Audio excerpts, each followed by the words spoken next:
spamming SV and MT today, and we're going to figure out once and forever which one of these is the most gold per hour. Now, I've always claimed that it would be SV, but we're going to find out for sure. I've done an auction house scan at 100%, and we have updated data. We're running the subtlety spec with shadow step and just the basic stuff that you need for this farm, which we can also use in MT as well. So let's get into it. We have the dark leather gloves, Mayan vulnerability belt, the rocket boots. We have Charm of Alacrity, Moreau's lucky pocket watch, and I think that's about it.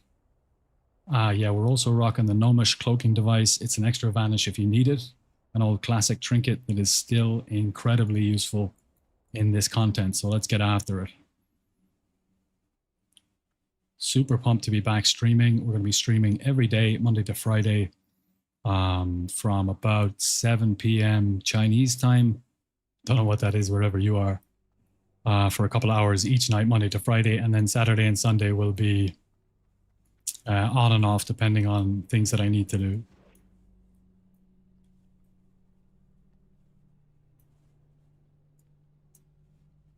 No chest left. No chest right. Okay. Chest 1, chest 2 is not here. We don't have the Boglord vein, which is nice, so we can get both of them.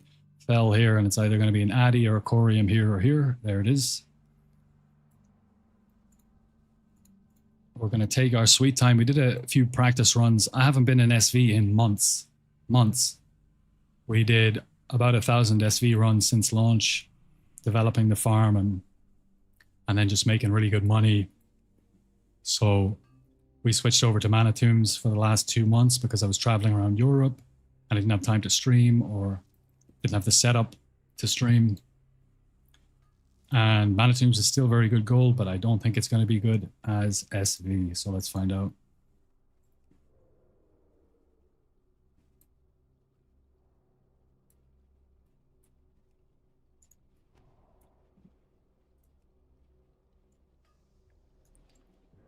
See, rusty as hell. Rusty as hell. I want to make sure you're behind this line so that this guy doesn't see you. Just out of LOS. And that guy can come over here and it's all good if you're there. Okay. Chest is here. That's a sweet location. Is it locked? No, it's not. So we can do an NG run. We have everything we need. An NG run, an NG pull. We're just going to wait for this patrol to come down and go back up. We want them about here, traveling that way when we pull. And we want to make sure we don't pull the Ellies, of course.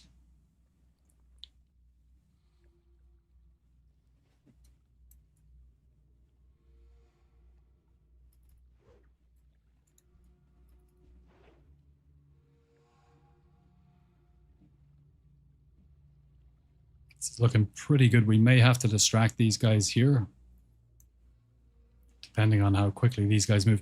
They seem to move down here and then go up this way and come back, which is strange because they weren't doing that. Yeah, we're gonna distract here. Ah, we missed it. Okay, we're gonna go anyway.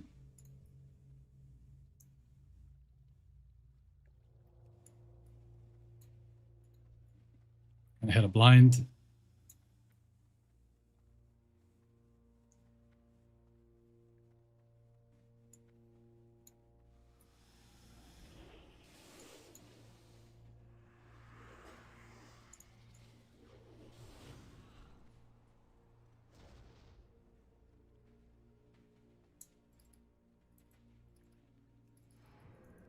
Damn, we forgot we didn't have our vanish up.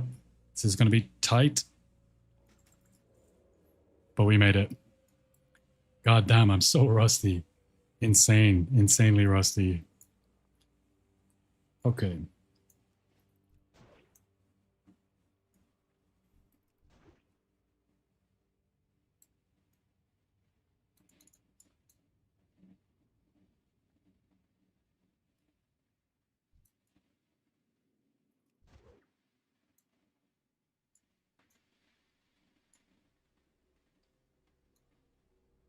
Okay, there it is, and it is locked.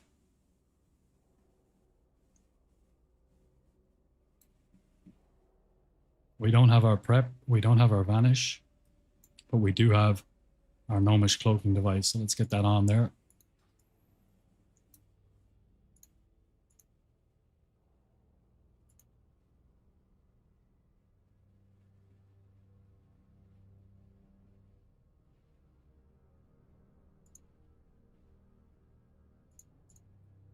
Okay, let's pull.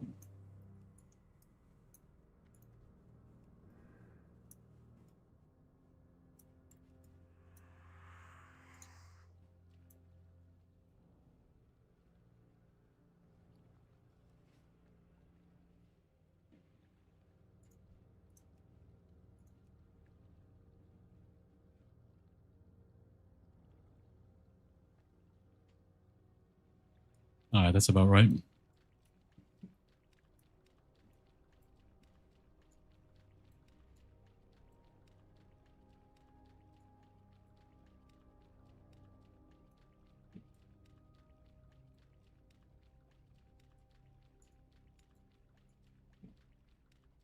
We can use our sprint here. It's the second chest. We're not going to need it again, and it will be refreshed by the time we get out, so we might as well use it. You can sometimes get clobbered from below if you're a little bit too late here. We don't want to lose our elixir of water walking. We're good there. We're going to step blind.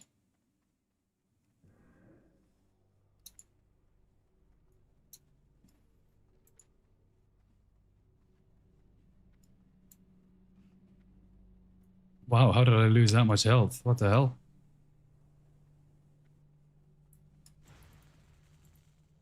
Oh. What the hell is going on? Ah, they hadn't phased in. That's very strange behavior. Very strange behavior. In my 1,000 runs from launch for the first couple of months, I never saw anything like that. So I think they've made some changes.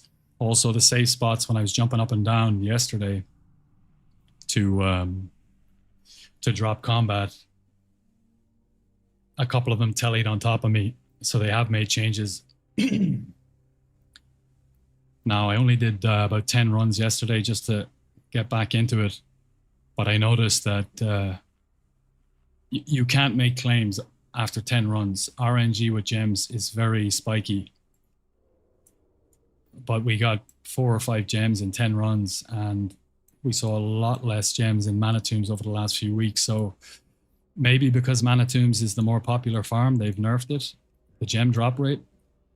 Or maybe the drop rate is just worse because you've got Fell Iron chests there, whereas these ones are all ADI.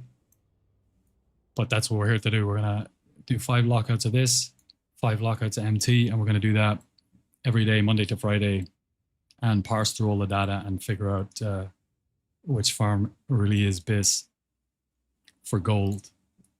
I love both of them. They're both great farms for their own reasons. Now let's get the gas cloud.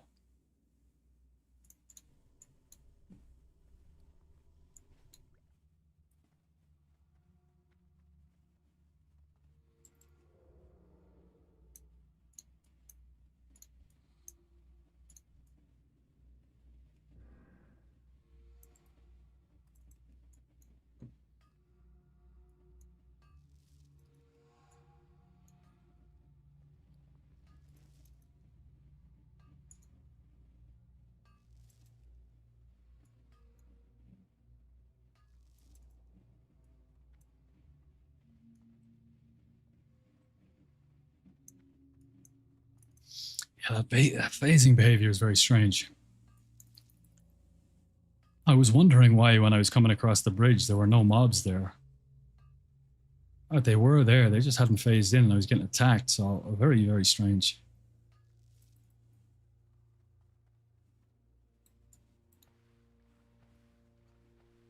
Right, run 1 is done. We didn't get any blues, we didn't get any gems, and we're already sitting at 73 gold. So if you multiply that by 5, that's coming out at 350, 150, which is already much better than 5 lockouts and MT. 5 lockouts and MT has generally been giving me around 250 gold per hour. Sorry, 250 gold for 5 lockouts. That's with no gems, just both mines, both chests, green items, disenchant value. And if this holds up, it means SV is worth about 100 gold per hour more than Steamvaults. Sorry, than Mana Tombs.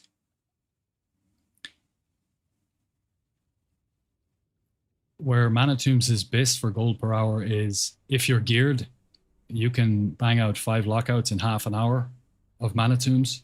And if you have a second account, you can switch over to another rogue and you can do another 5, doubling your gold per hour. So you can get around 500 to 600 average gold per hour. And if you get lucky with gems, it'll spike up even more.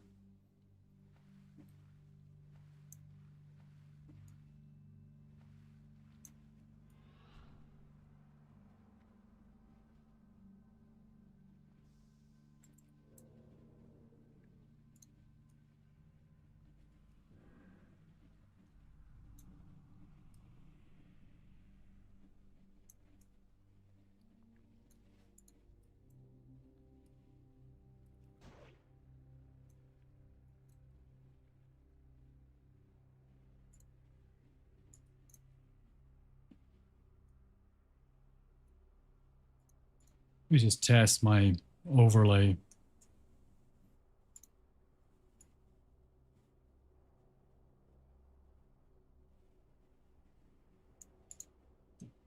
Yeah, that's not where I want it to be. Give me 1 second.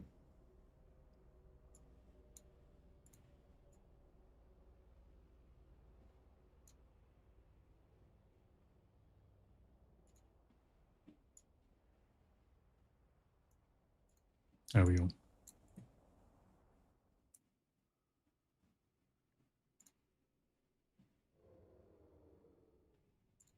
I'll reset and go again. It's 34 degrees here in Muping in China. It is brutally, brutally hot, and there's no AC in the rooms at the academy. So all of the students here are having trouble sleeping. And then you have to train in 34-degree heat, which is insane. Oh, nice, nice, nice, nice, nice. You get this one straight away, nice and easy.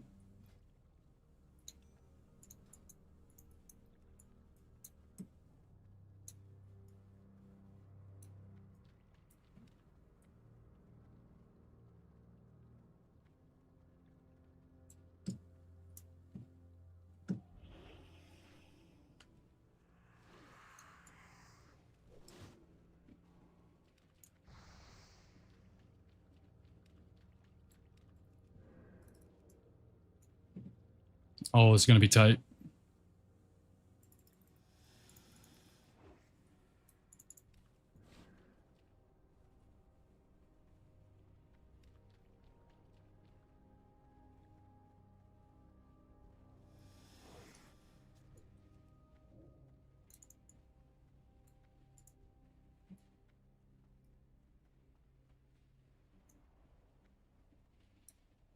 That's how rusty I am. I didn't realize my sprint was on cooldown. Didn't have quite enough time to get to the chest, but that's all right. 14 seconds on prep. We'll get in and we'll get it done.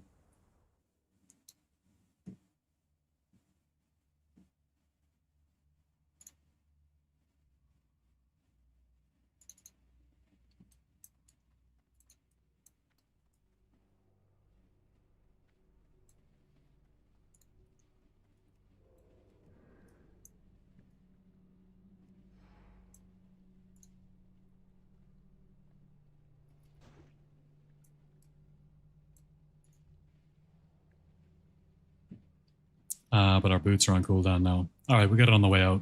Let's get the mines and the other chest.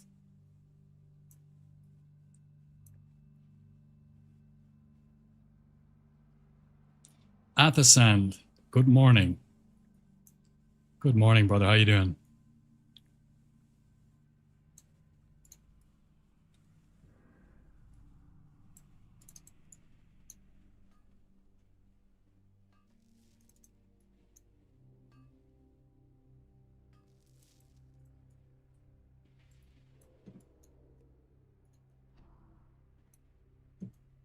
God, it feels good to be back in the Steamvault, so I miss this place.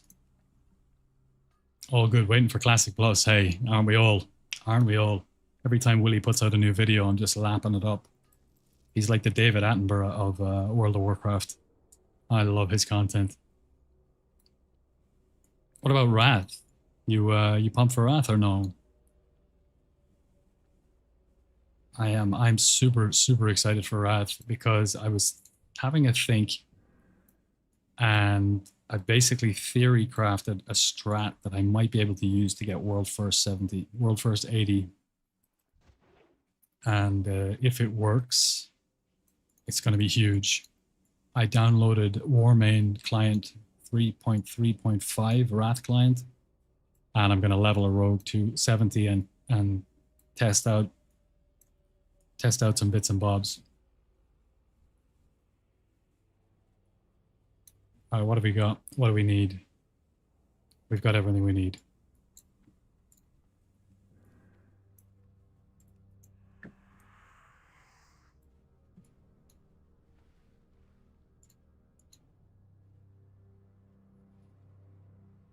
One of the criticisms about this farm is that you have to use, you don't have to, you can use a belt of a swim belt, because your silk belt, I think it's called.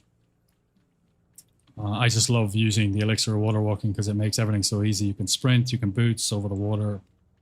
It's so good. So one of the main criticisms from the Mandies, the Manitou Mandies, was that if you take into account the consideration of the price of consumables for this farm, it would knock it down to the same or lower than Manitou's.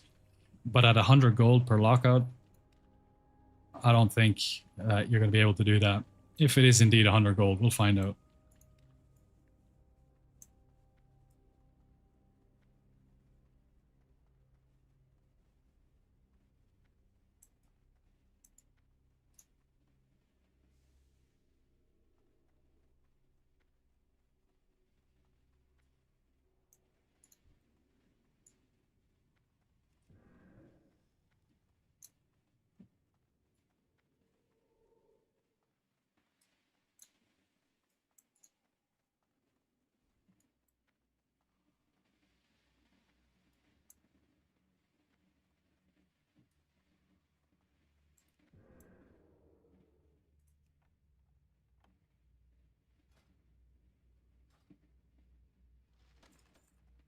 Scroll of agility, very nice.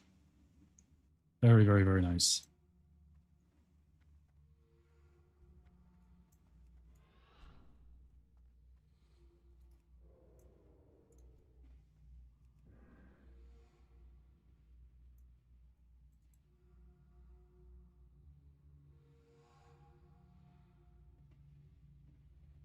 Yeah, SV is better. Yeah, I know.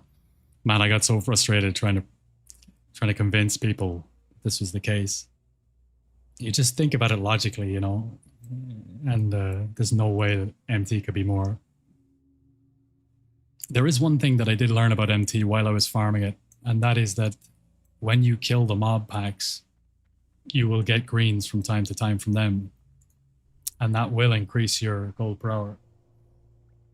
Not by a massive amount, but it's still considerable. Like enchanting mats are a big part of the farm, part of the gold per hour.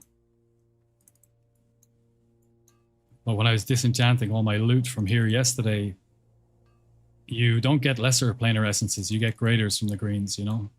And that's a big difference, because the graders on my server are like 5 gold 50, and the lessers are about 1 gold 50.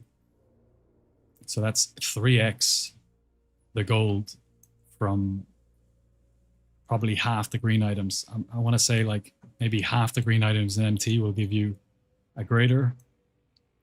Of the greens that do disenchant into essences, because you get dust from greens in SV and MT, of course, but of the greens that do disenchant into essences, in SV it's always graders, whereas MT, half of them are greater and half of them are lesser. So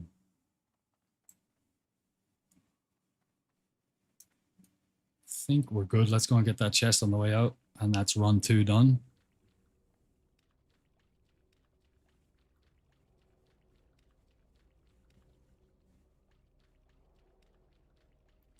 But they're just so good. MT is amazing because it's a combat farm, and the better your gear is, as you gear up, as you raid more and get better items, you just melt through the packs, and it feels so good.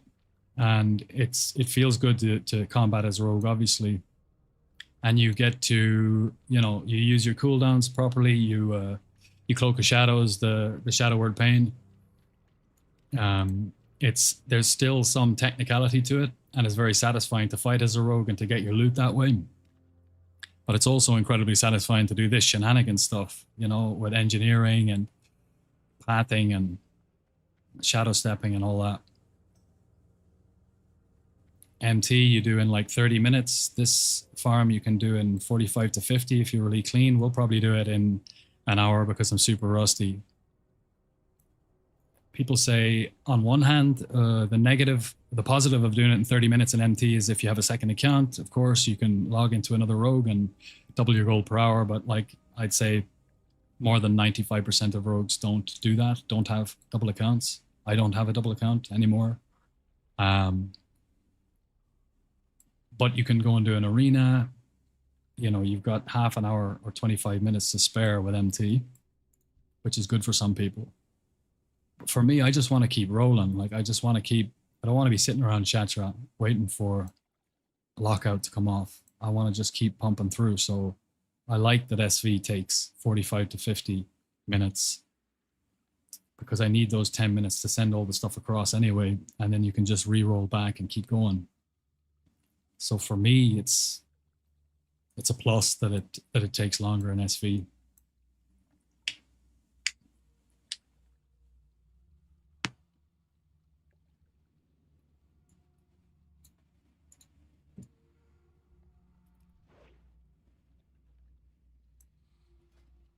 Everything's up. Vanish is up.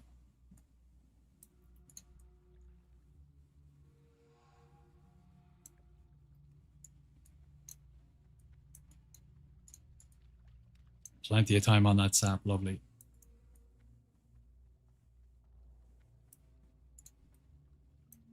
You want to hit your macro before they come around the corner so that you don't get... Oh, shit. Oh, we got that bug again where you can't click the chest. That's very annoying. Well, we're not waiting 5 minutes. We're just going to reset and go again. I forgot about that bug. That's very annoying.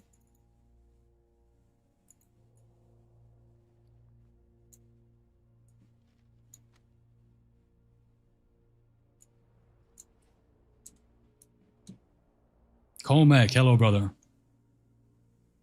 SV, you mean all 10 chests, 5 runs in 45 minutes? Yeah. If you... That's what I was doing it at when I was peak SV farming all the time in like phase 2. That's what you can get it down to with perfect play.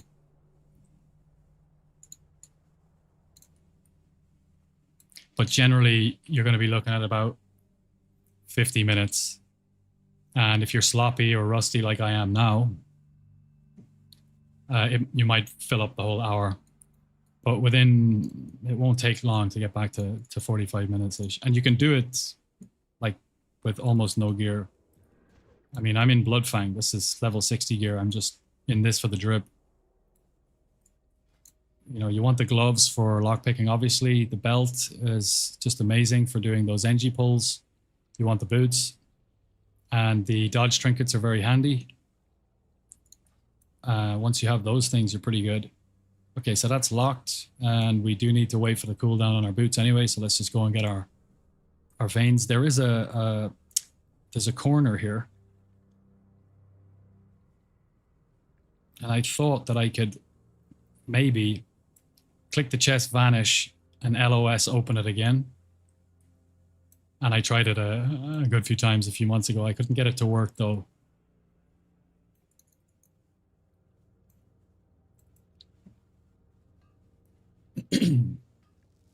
I skip the chests in the first room and focus on 35 to 40 minute runs so I can log an alt. Yeah, fair, you know. The chests, The chests are by far the most lucrative aspect of this farm. But skipping the chest is definitely advisable if they're difficult or cumbersome for you, or you're not geared for them, or whatever. But this is to get to a point where you don't skip any of them, because that is where you're getting most of your gold from. But if you want to do it 35 to 40-minute runs so you can focus on other things, that's the beauty of the game. You can do it however you like. I wonder if I distract them here. No, he'll pull. Oh, they go over there. Oh, that'll work. See, this new pathing is crazy. They never used to do that. They used to just go straight up and down.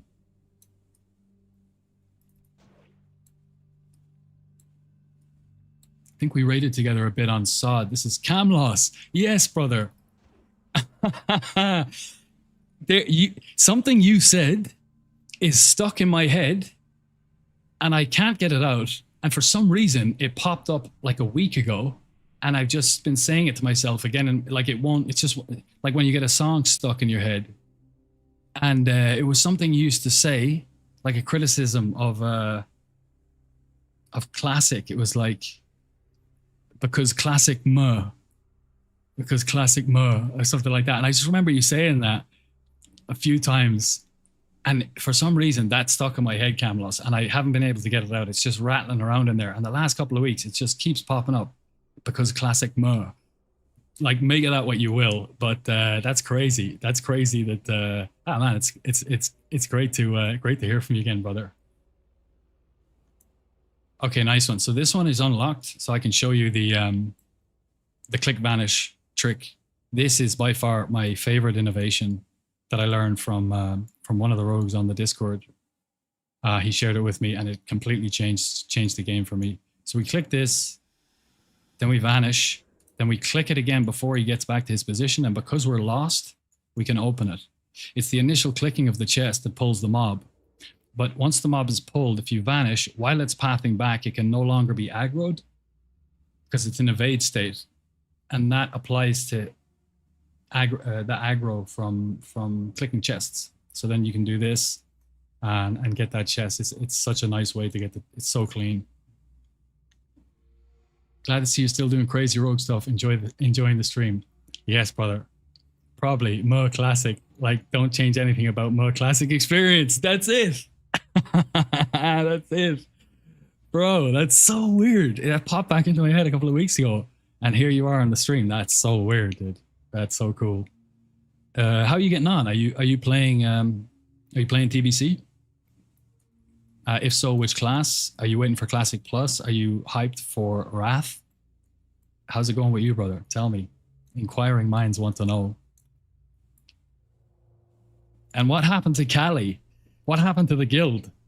I left, I think after Grumpnir left, not because of that, but just around that time I kind of got burned out or whatever and stopped playing. But Shaven's here. And who else? Benny, Shaven and Benny are here. They're playing on this server. So I got to chat with them a little bit a few months ago. That was cool.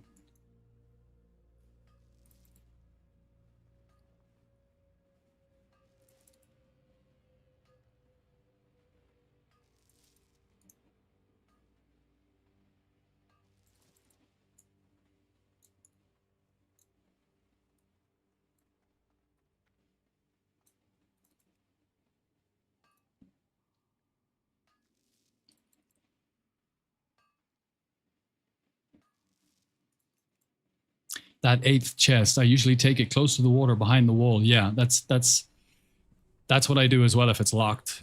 That's the best strat if it's locked, 100%. Blinded and have 2 tries at the chest. Yeah, exactly. Yeah, I run them back, sap the furthest one away, pull the other one behind the wall, blind. If blind misses, I gouge or or a Shiv with crippling.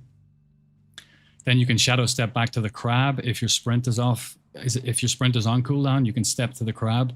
There's a crab right there on the other side of the wall from the chest. Run around and, as you say, get 2 tries on the chest. But now, last night, it was locked, and I have almost full bis tier 5 gear. I have full 5/5 death mantle. I'll show you the set actually. Death mantle 5/5.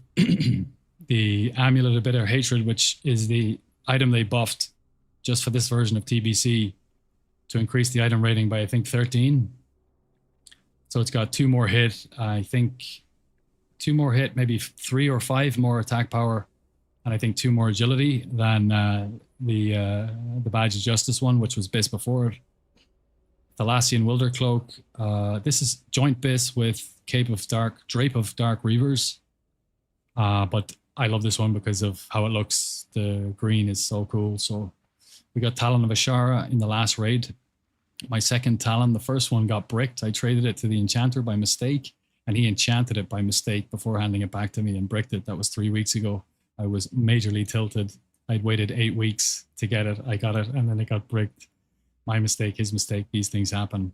Still using Latros, but the Season 2 sword is technically better. It's about 10 DPS more, but I don't PvP at the moment. My ping is not good enough for that. I'm playing from China. Steam pistol, bis. We're rocking the Warp Spring Coil, which is bis. We don't have DST yet. Bis rings. Let me see. Did we get... Did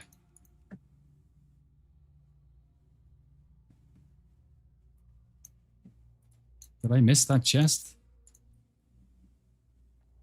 I think I missed that chest. We'll go back and get it.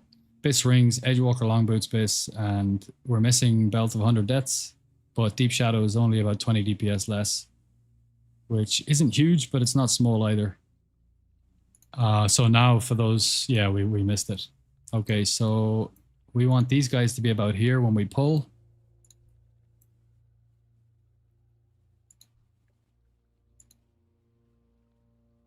This is kind of annoying.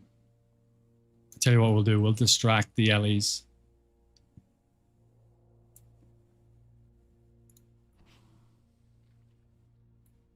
Give us time for this one to cycle around. We will need to resap him, but that's fine.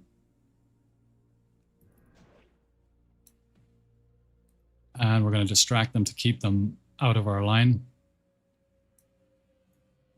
Oh, distract is on cooldown. Okay, no problem. Oh shit, I'm in the wrong spec. Okay, we gotta wait. I gotta wait for my cooldowns. All good. Not playing TBC much, but I've been meaning to get back into it. I'm very hyped for Classic Plus though, so am I, brother. I'll be right back in for that whenever it drops. Yeah. Nice one. Let's try and hook up and be on the same server. That would be awesome. I think I stopped playing SOD before the guild seems to have collapsed. Good to hear the old crew are still about. Hopefully see you all down the road in Azeroth at some point. 100%. 100%. That would be so cool to get an old reunion back again. Yeah.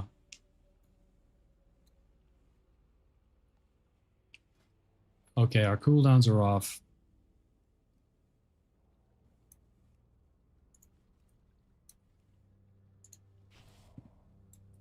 This is cutting it kind of close, but I'm going to do it anyway. I can always re-distract the Ellies.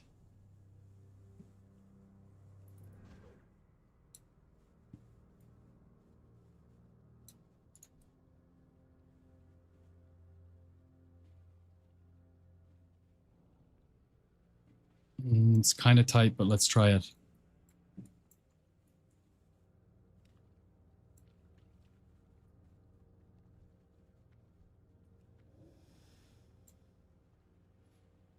PvP gear, you should just farm 5v5. A lot of teams don't care about wins. It's good points for the preseason. Yeah, I need those preseason points.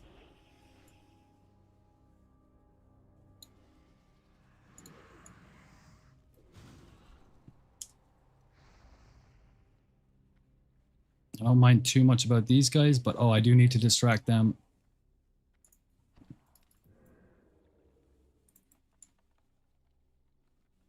All right, we're good. Lovely. Scroller strength. Beautiful. 10 gold.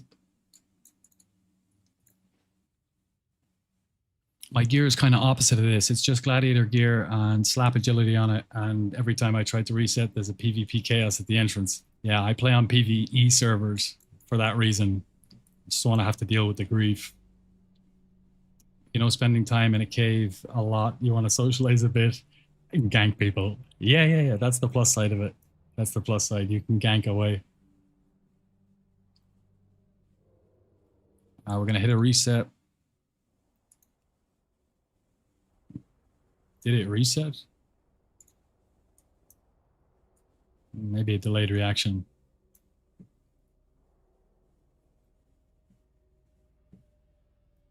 Gank people.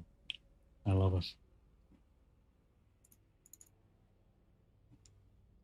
So since the update, this has been happening to a lot of people. It's just a frozen loading screen. It will come back, but it just takes a little while. I'm so pumped. I got to China about 10 days ago. I've enrolled here for 6 months at a Kung Fu Academy. But the problem with gaming and streaming from China is China has what's called the Great Firewall, which blocks any traffic outside of their local national network. When you land in the country and you get your Chinese SIM or an eSIM or whatever it is, you click on Google Chrome or whatever browser you're using and it won't load Google. It's such a strange thing to experience because we never had that, but it just won't happen. So you need to use VPNs. However, most of the VPNs are unstable and China is in an iteration war with VPNs in order to continually update itself in order to block them. It's a cat and mouse game between VPNs and the Chinese government. So even if you use a VPN here, you will get disconnects, which is just a nightmare. You can't stream with that. You can't do that, even if you pay for it. I mean, I tried Surfshark and NordVPN, and both of them I have constant connection problems with, so it just wasn't good enough for streaming. So I'm using this piece of software called V2RayN, and you basically hire commercial. I'm using China Unicom fiber line. I got my own fiber line installed into my room here at the Academy 2 days ago. And I'm using that. But the VPN, when I connected it, it will often try to connect for 5 minutes and it's just not good enough. You can't do that for streaming or for playing. So the VPN was out of the question. So basically you use V2RayN and you hire commercial IPLC lines, I think they're called. And they're basically like network lines that run directly underneath the Great Firewall that are used for corporations, industries, businesses, things like that. And it's not as easy as just like downloading the VPN and setting. You have to set up and configure it, and it's all in Chinese. So thank God for AI and translation apps, because without those two, I never would have gotten it to work. But I can't play WoW on it and stream at the same time because it'll congest the network. So I have to buy a booster, piece of software called UU Booster, which tunnels WoW directly into it, and again goes underneath the Great Firewall. So even though I'm in China now and I'm routing to EU servers, I'm getting 187 ping, which isn't bad, to be honest.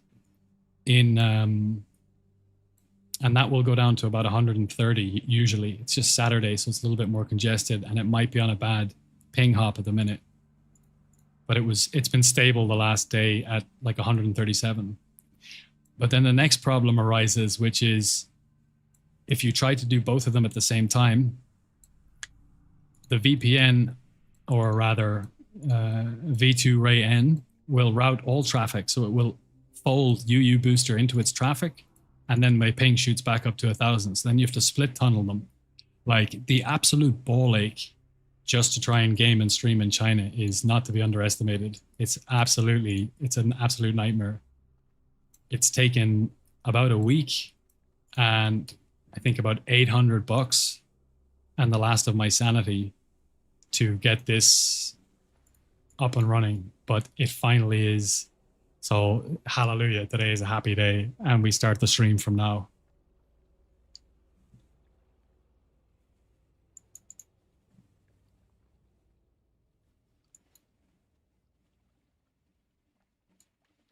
That feels about right.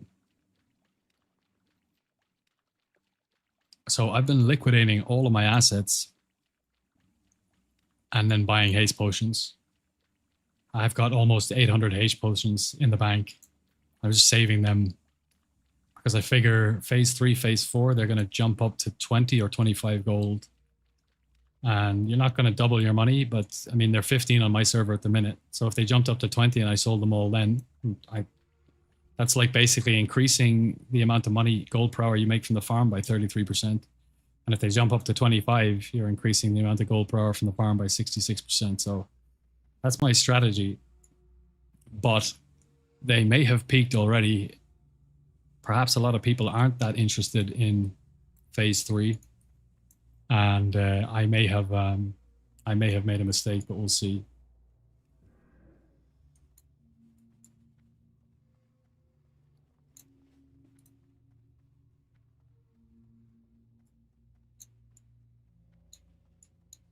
I don't want him to hit me, because I'll lose my water walking.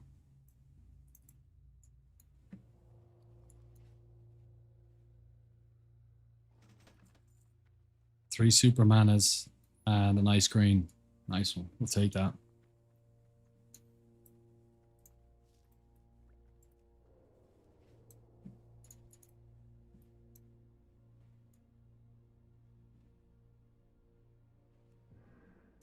I was genuinely burned out from this place after doing like probably 1,000 runs in the first few months.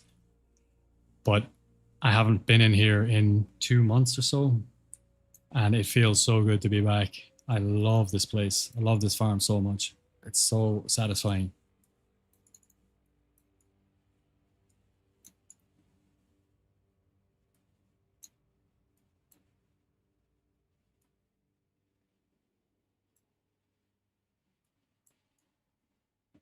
I made 30k gold thanks to this farm. That's it, bro.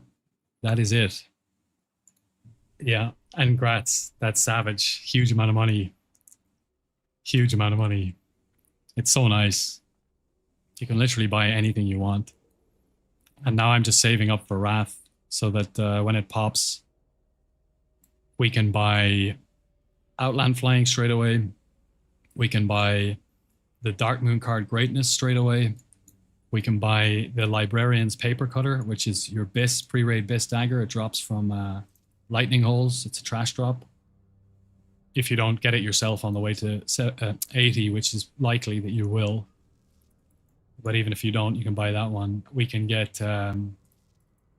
Greatness, and there's a couple of other bits that are going to cost some money. Greatness is going to be, it's going to cost so much money. But having that for the first raid, if you want to parse, like I like to parse. So if you're trying to like, you know, hit serious numbers and get on leaderboards for the server or for the world, you want to have Greatness out of the gate.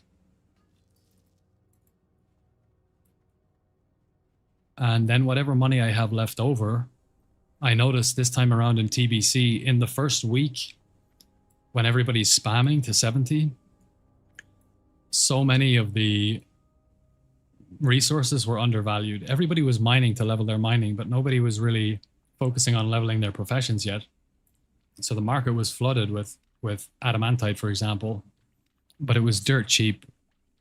And then after about a week or two, once people had leveled and stabilized, and then people started buying it for their professions, it jumped back up to like whatever it was. It was just under 3 gold, I think, at its peak. And then it was down at like 275, and it was pretty stable there. It's back to 250 now, which is really nice. My point is that I assume the same thing will happen in Wrath. And if it does, and you have like 10k, you can just go, every time you go to the auction house, you can just buy out all of the ores at 50% of their value for 10k, wait a week or two, and then just double your money. And just kind of be set for the expansion. Although we have the best gold farm in the game as rogues in Wrath. So as long as Blizzard doesn't mess around with that, we're gonna be rich anyway. Many people get banned from Steamvault. So when I was when I put the video up and I was streaming it, I heard that there's a lot of people got banned, but well, not a lot, but a few people came out of the woodwork and said they got banned. One guy came on the stream. He's like, "Yeah, I just got banned for doing this farm." I'm like, "Okay, can you send me the the email and the correspondence from Blizzard?" And he asked if I could help. I was like, you can try and get through to a real representative because they just use AI bots for this kind of stuff. But what I really wanted to figure out was, did he get banned for farming Steamvault, which isn't against TOS, by the way? Or did he get banned because he had broken TOS in the past for some reason? Maybe he bought gold, maybe he sold gold, maybe he traded across the shared auction house with another account that belongs to him, or to a friend or guildie who then traded it back to him. Any of the TOS breaking things, did you do any of those? Because the likelihood is that you broke some TOS somewhere else in the game, and because you're farming Steam Vaults, your account got flagged that it might be a bot. Then they looked into you, then they found the TOS break. This is more than likely. The other scenario is that you got mass reported by the mafia, right? But that's another reason to play on. So it's locked, but we're going to chance it anyway. It's another reason to play on PvE servers. I never encountered the mafia on this server, and I never encountered it on Pyrewood Village back in 2020 when Classic re-released. They seem to be exclusively on PvP servers, but I could be wrong about that.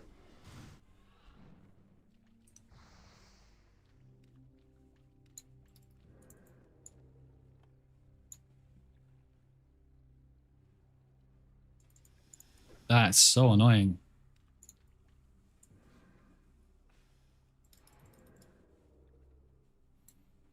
Okay, I need to wait a little bit longer.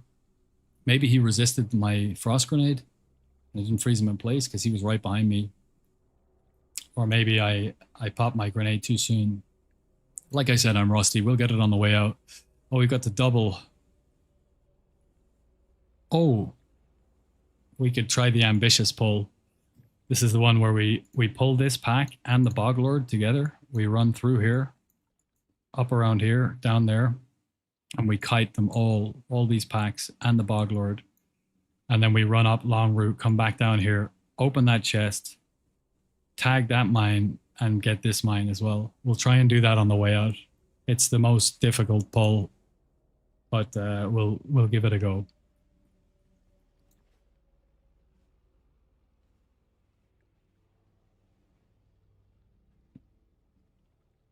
I got banned, really. Yeah, that sucks, bro. The people who get banned, they got mass reported by other players, not Blizzard manually. So the mass report who gets their accounts banned. I just farm 11 runs there and banned. I don't play anymore because of that. I deleted the game. Bro, that sucks so hard. Mate, sorry to hear that. That sucks so hard. Blizzard really need to do something about the abuse of mass reporting, because the people who use mass reporting generally are very toxic, and they just do it to,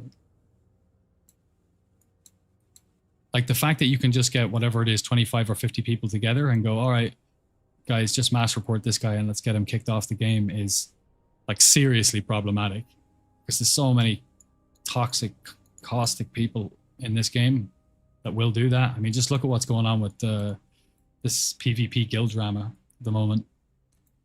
You know, it sucks, but Blizzard don't seem to care about Classic. Oops. I pushed the wrong button. Any chill instance farms in Wrath of the Lich King like this? Yes. Yes, and we'll get into them. So I downloaded the Wrath of the Lich King client. I'm going to play on Warmain. It's a private server. And I'm going to spend some time over the next few months leveling a character up, a rogue, so that I have the farms and the guides ready for launch. What do we need? That'll be up in 48 seconds. That's fine. Let's do that.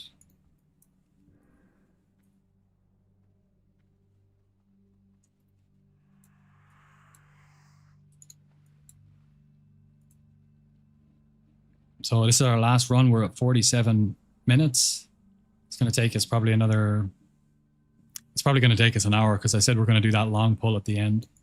So there you go. That's how rusty I am. It's back to an hour again.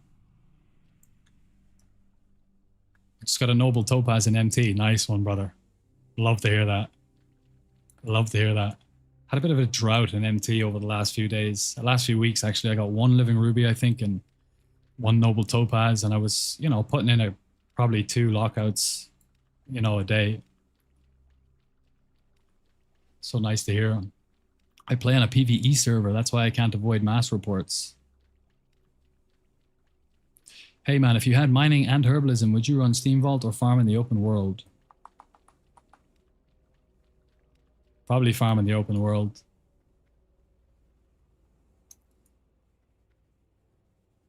Well, oh no. Okay. I'm unfocused. And I vanished too early.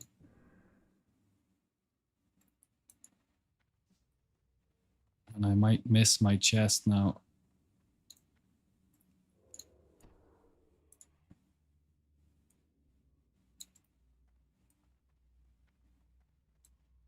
One shot, I think.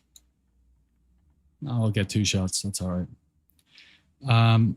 Actually, I would still farm in here, probably. Because you're guaranteed to get 4 nodes in 12 minutes. And you can probably do better than that in the open world. That's mining. You can do better than that in the open world, of course. But you can also get... You don't need engineering to get both of the chests. You can do it without engineering. I made a video guide on how to do it without engineering. It's tricky. The first room, chest 1, 2, 3, 4, and 5. Chest 1 and 2 are very difficult without engineering, but it's possible. Chest 3, 4, and 5 are like mid-range. It's with a bit of practice, you'll be fine. But chest 6, 7, and 8 without NG are no problem at all. So I would farm in here. You get 4 mines. You get there's usually a rag veil over here, and there's a fell weed up there. So there's a couple of herbs that you can get here as well. So yeah, 100% I would still do SV. Herbalism was wasted in SV. It kind of is, but if you already have it and you don't want to change, SV is still bits. The chests and the mines really are going to give you most of the money, but herbalism will give you a nice little, you know, you get a fell lotus from here from time to time. So it's going to be the cherry on top of your gold farm, basically.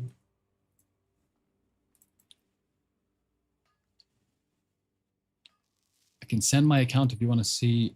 Really annoying about this. Okay, did you email Blizzard back?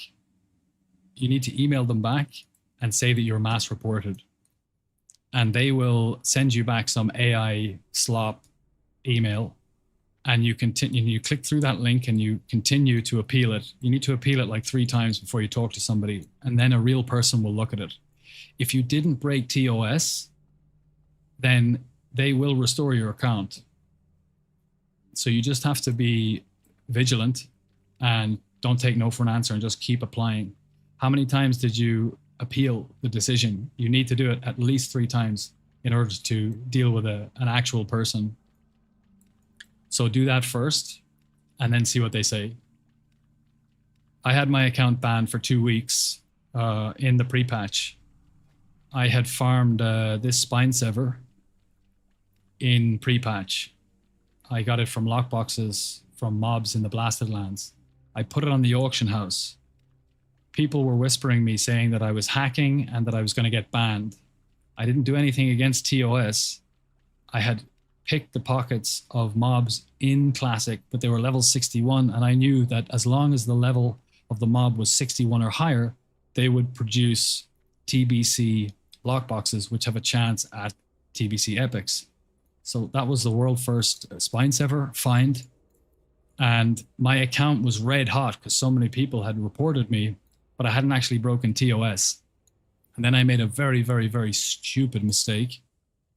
I made a video, which Wowhead put up on the site. And when I was in game, I posted into trade chat because people had been spamming, whispering me, asking me how to get it. I posted into trade chat, if you want to know how to get the spine sever, here's go to Rogue's Diary, YouTube, yada, yada, yada. And somebody reported me, and this is against TOS. Maybe I spammed the link as well. It was so stupid. It was such a stupid thing to do. But because my account was already red hot, as soon as I broke TOS, I was instantly banned for 2 weeks. But the ban got lifted one day before TBC went live.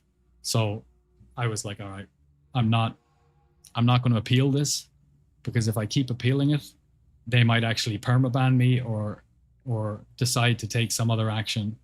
And even though I hadn't done anything to deserve a permaban as far as I was concerned, and I didn't think I'd broken TOS, I just didn't want to risk it. Steamvault and Manitombs, which is the most gold per hour? That is what we are here to find out, brother. This is 5 lockouts. We got 277 gold so far in SV. We're going to head over to Manitombs after this and do 5 lockouts. And we're going to rinse and repeat all day. We're going to take the data and we're going to save it. And then we're going to do the same thing Monday to Friday every week. And we're going to figure out which one is more gold per hour. Okay, so let me focus here for a second. We have yada, yada, yada. I think I'm going to switch into my bisque gear because I just get a little bit more stamina.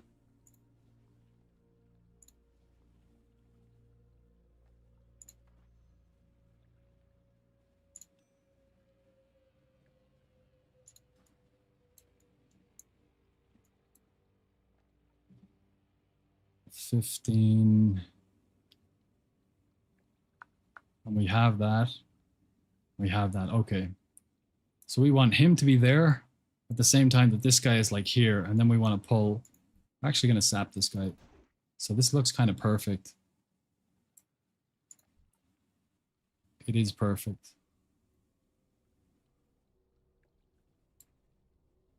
Oh, shit.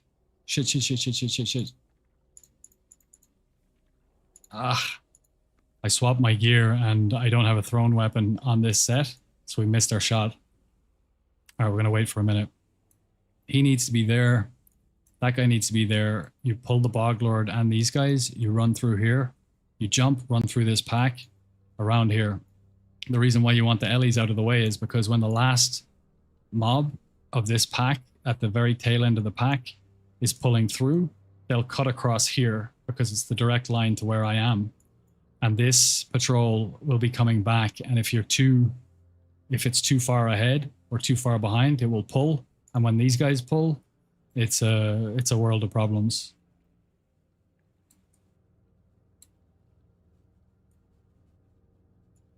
You know, I might pop a stamina scroll here. And eat some mudfish for some extra agility.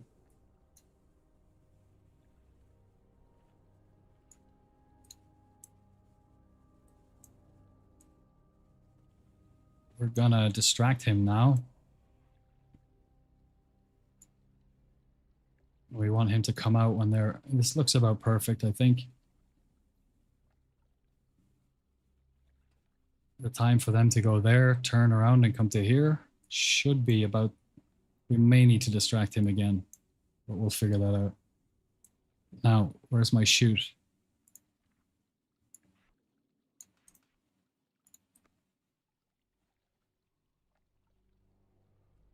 No, this is perfect.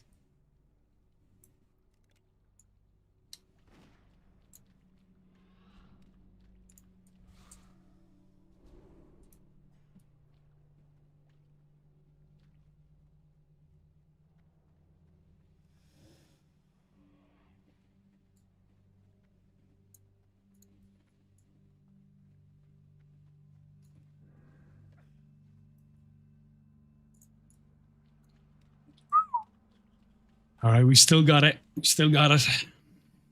Hopefully we don't pull an Ellie, but they looked pretty much perfectly positioned.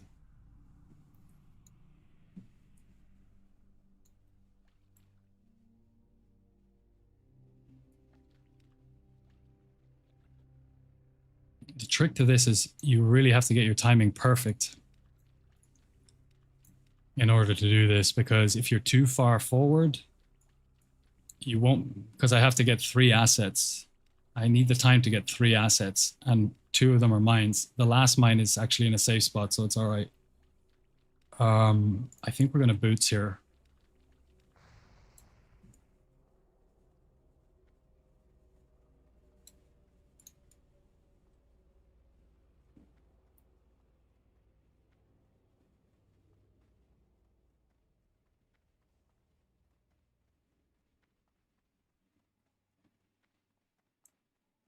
I probably should have saved my boots for... Now we're going to prep. I don't have... Oh, I do have my frog set macro. Nice one. Okay, and we do have a swiftness pot, so let's pop that. Now it's all about the timing of these patrols, and that's not great now. That's kind of annoying. We don't have a straight line, but if we do pull them, we're just going to vanish.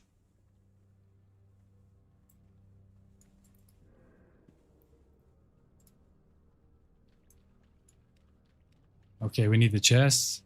Let's go. First time. Let's crack the first time. We're watching for the Bog Lord here.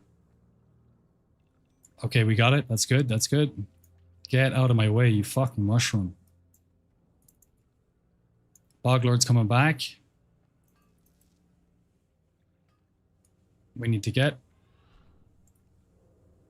So we only got one tap on the mine, but whatever. I'm rusty.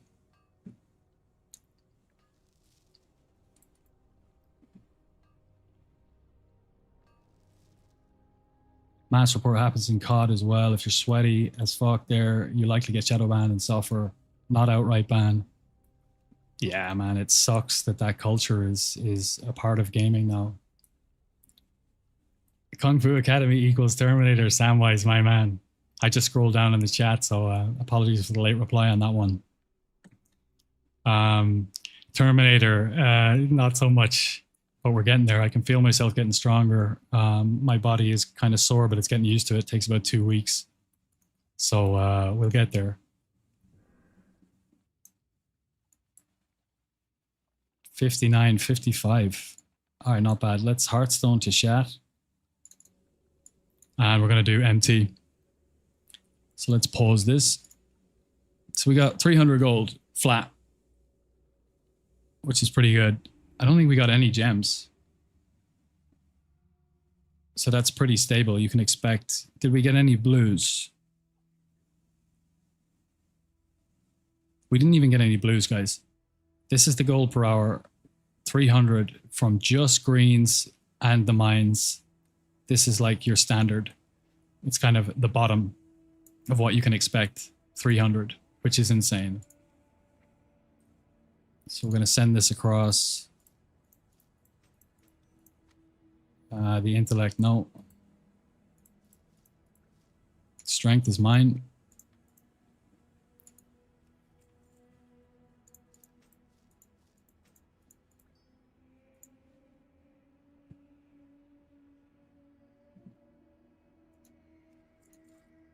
All right.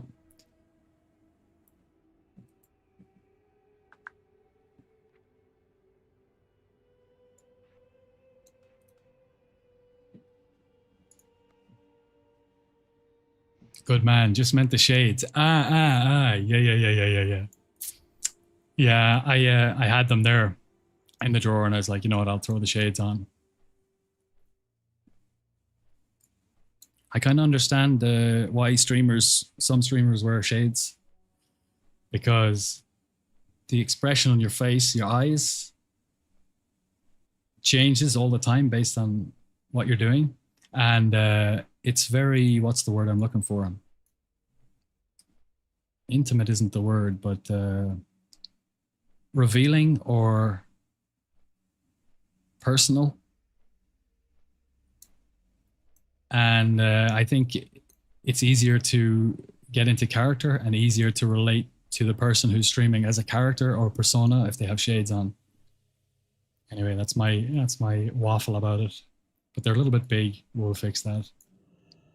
what add-ons do you use for that loot info on the right? So the add-on that I'm using is Kiwi Farm, but the actual scroll is mixed scrolling battle text, and you have different scroll areas. These are procs, outgoing damage, which you're going to see now in a minute, and static, and you can assign different things to them. So that's what I was doing yesterday, just getting my UI how I like it.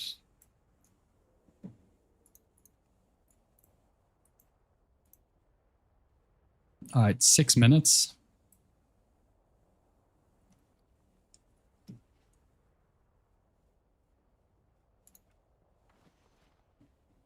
We're back in full combat gear.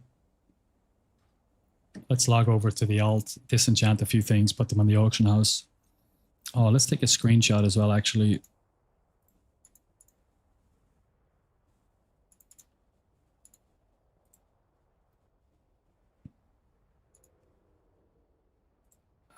Pause. Ah, that's kind of annoying. Let's do it like this then.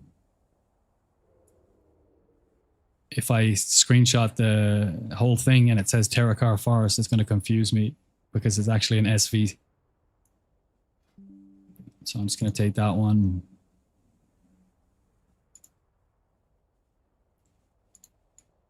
And SV1. Now it doesn't matter so much because down here in the, well, let's log out and then I'll show you that.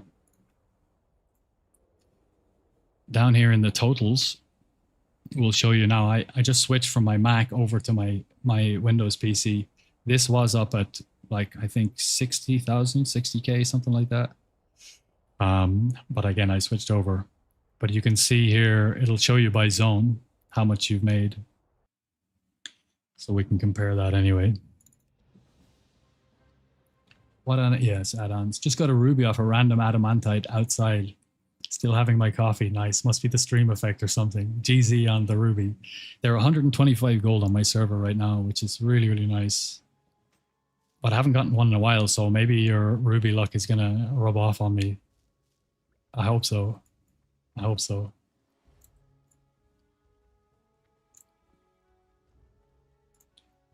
I've been stacking my corium because it's going to shoot up when jewel crafting becomes BIS. And I started stacking Addy as well. Actually, let's put those in the bank. I know I'm going to forget to do that today and sell some of them, but I eventually will take mining off of McBacon and put jewel crafting on there.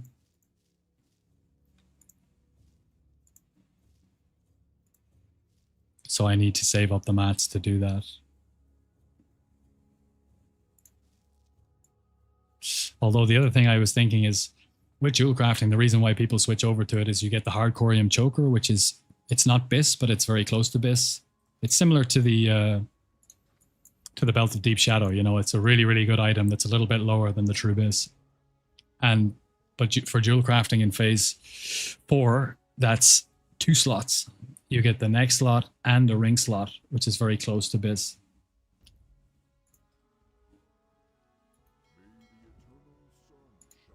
So I'm debating whether I'll actually switch to jewel crafting. I probably will because I'll want to parse, especially if I somehow, God willing, manage to get my hands on some glaives.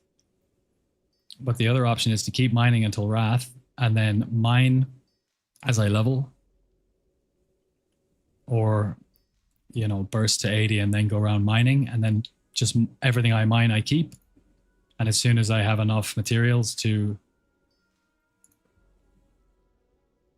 level JC all the way up to whatever it is in Wrath, is it 400 or 450? Then switch over to JC. But I think I'll just have so much money by then, it won't really matter. So I'll probably just go to JC in phase 4.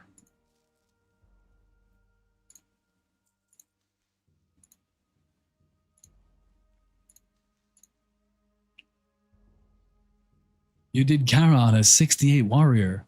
Got so much loot I can't equip. Ah, I love that feeling. I love that feeling. It's such a privilege. You feel so blessed. Like, you know, you don't deserve to be there and your damage is shit, but you just got all this gear that's just insane. How many bits did you get, and which what's your prize? You know, which bit is like the thing you're most happy about?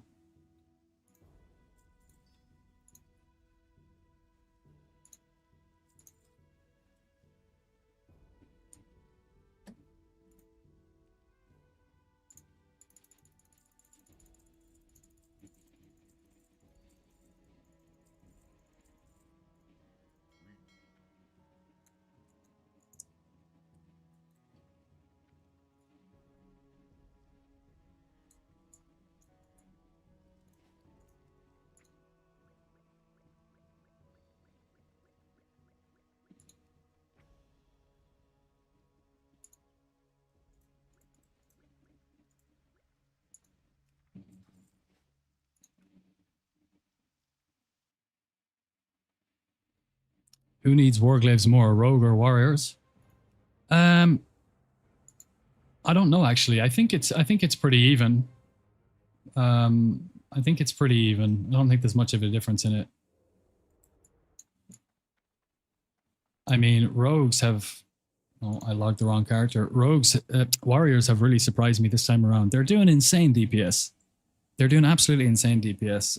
You know, in phase one when I had Blink Strike, Latros, and had went into raid with like pretty much the best gear you could have, apart from a couple of bits.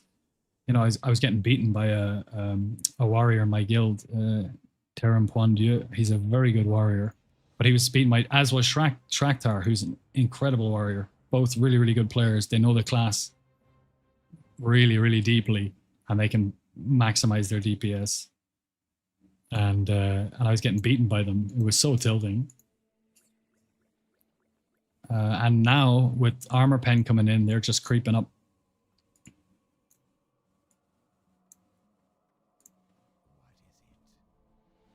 Oh, I'm out of space. 799. Okay. Let's just leave it in the bags. I'll have to buy him. I don't even have my last bag slot. We'll get that sorted. Edgewalkers straight away. Class. Grips of Deafness. Unreal. Malkazine. Despair. Xavian Stiletto. And the Shield of Impenetrable Darkness. Samwise is getting stacked. Samwise is getting stacked. Oh man, that's insane. That is insane. Cloud. Long time no see, Cloud. Lovely to hear from you again, brother. Welcome back to the stream, hey. That's insane. That's insane, Samwise. I mean, anyone like Edgewalkers or Grips, Malkazine, and Despair, any one of those four, if you got just one of them would be good, but getting all of them is just bonkers. All right, we can go in.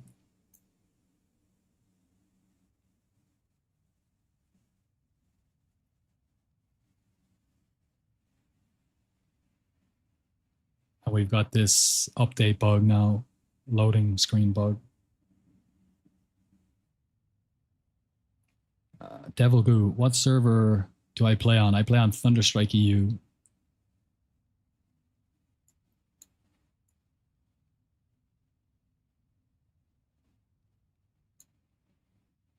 Will be so nice to insta-equip at 70. Yeah, no shit. He'll be the most stacked fresh 70. Okay, the chest is left. So we're actually going to swap spec here.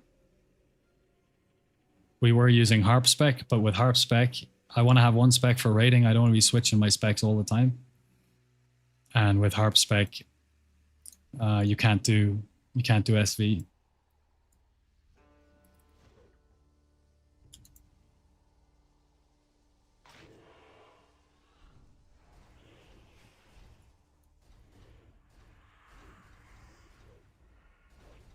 Oh, I didn't put poisons on. That's annoying.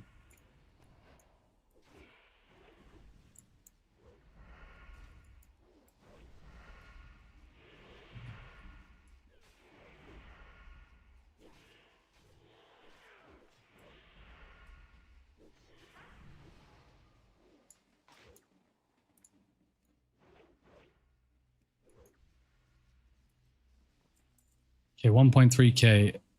That's pretty much the same as harp. Pretty much the same damage.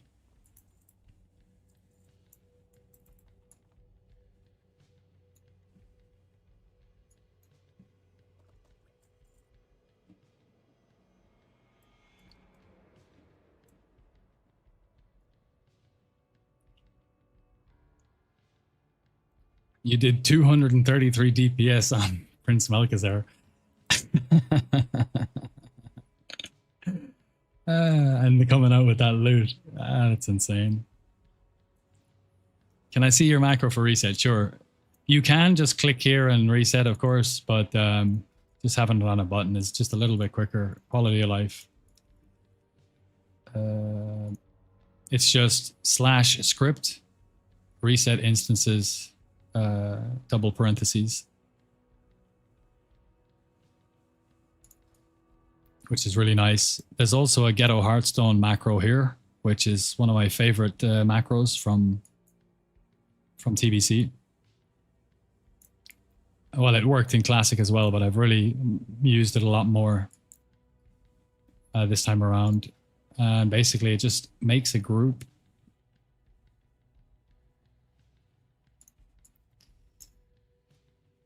It makes a group, invites a unit called Ghetto, and times out, converts it to a raid, times out. And it just basically tricks the game into thinking that you joined a party, and then it leaves a group.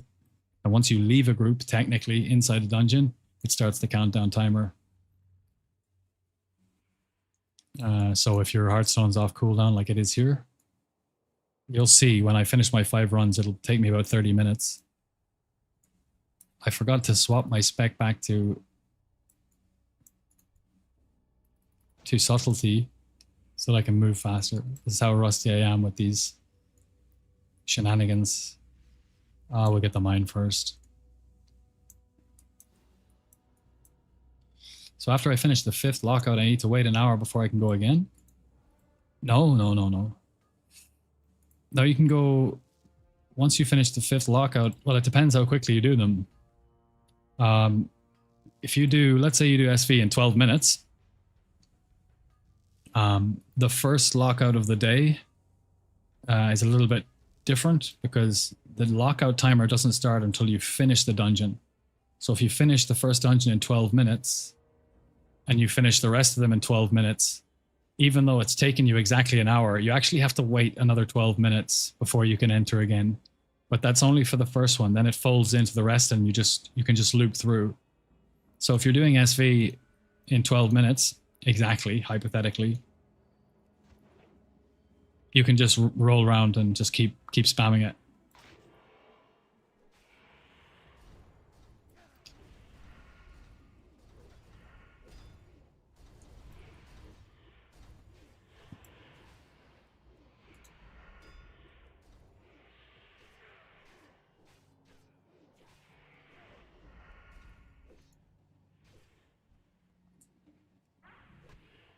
And we still don't have any poisons on. God damn.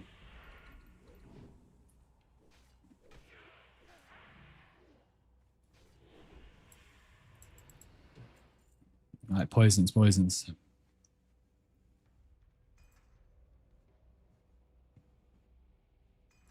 Spec swap.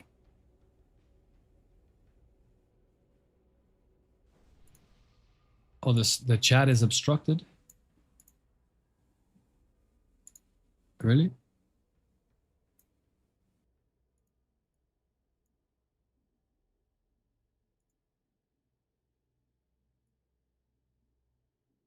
That's strange. Let's do this.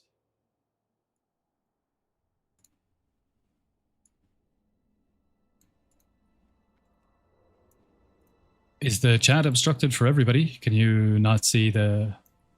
Or can you see it?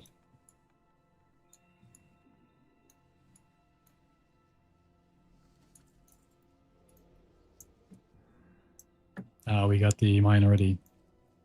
Smooth.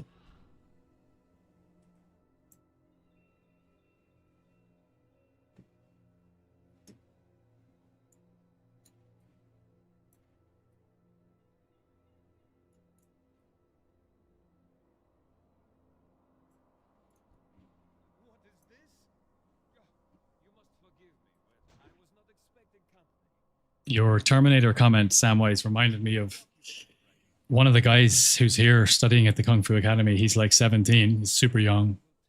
And we were talking about movies. And it's so weird. Like, you expect people to know certain things. You know, he likes action movies. So I was just like suggesting a couple of movies. And I started with some kind of, you know, more, I mean, they'd be well known to anybody who likes movies, but like A Bittersweet Life or Old Boy, you know, some Korean movies that I thought he mightn't have heard of. And he's like, okay, cool. I was like, all right, there's also a really good science fiction movie coming out of Canada made in 1997 called Cube. It's got one of the best endings to a film I've ever seen. He was like, all right, cool, I'll check that out. And I was like, then somebody said something like Shawshank Redemption. He's like, no, I never heard of that. And I was like, oh shit. I was like, have you seen Terminator? He's like, no, what's that? Terminator 2? No. Have you ever seen The Matrix? No. What's The Matrix? Bro. So I just had to go through all the basics with him. How can you not have seen The Matrix? And one of the guys who's there was like, you know, red pill, blue pill? And he's like, of course. It's a meme. I said, yeah, that's from The Matrix. He's like, oh, I see. But it's just so crazy to talk to somebody who loves films but hasn't ever seen The Matrix. I told him I wish I could be you and go back and watch all these films for the first time again.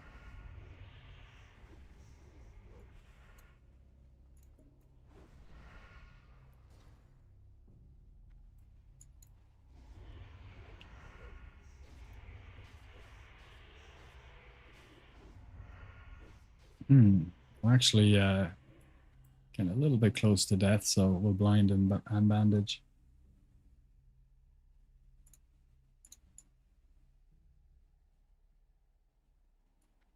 It did. It did make me feel my age. I'm an old man now. I'm a granda. I'm an unk.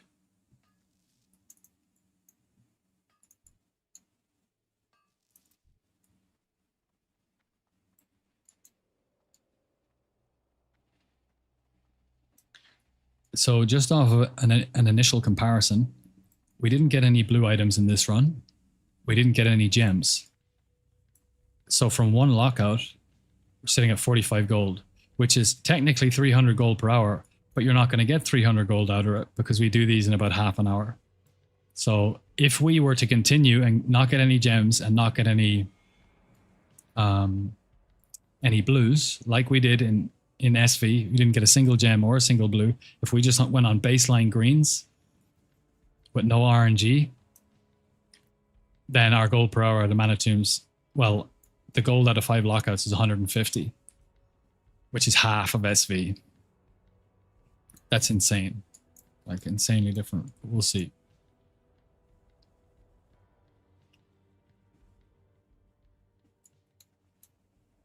Okay, hit a reset. And the money looter actually stops automatically when it's paused here. Whenever I zone out, it stops automatically, which is really handy. And it only starts when I go in there. I'm going to be back in 5. I need a quick break. And then we'll do our 4 runs. And then we'll compare and we'll go back into SV. It's 6 o'clock here. And yeah, I'll be doing this for the next 4 or 5 hours. So we will see you then.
All right, that was a much slower run because I forgot to switch specs.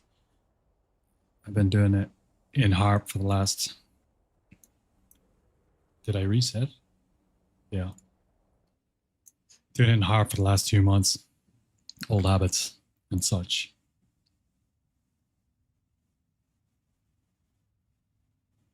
Are you selling the green items to the vendor or the AH? I disenchant everything. And then I sell the disenchanting mats. On average, you make much more. Well, I don't know if it's much more, but it's like a nice chunk more. It is a good bit more from selling enchanting mats. I'll show you at the end of this lockout. We'll hover over an item, we'll see how much the vendor price is, and then we'll disenchant it. And we'll see, well, it'll show you the vendor price in the tooltip and the disenchant value in the tooltip on average. And it collects that data over all the different disenchants you do. And it's almost always more. Some of the bigger weapons, like a two-handed weapon, for example, will sell for maybe a gold more to the vendor. But I still disenchant it anyway because it's the average price. You always get a chance of getting like 2 greater planar essences, and then it is more. So even though on average it's usually about a gold less, I'm just not arsed switching for different items and sorting them and selling it to the vendor for 1 gold. I just want it quick and easy. It doesn't cost anything to list the disenchant, the enchanting materials. And they always sell in a 12-hour window, so just like to keep it stupid simple. Everything outside of the farm as easy as it can be. I don't mind losing a little bit of gold here or there. Ah, so we got a worm chest. Nice. So because we have warp spring coil, this can actually proc a special attack. Sap is considered a special attack, so it can proc off sap, which is really nice. So let's just fish for a proc and I'll show you.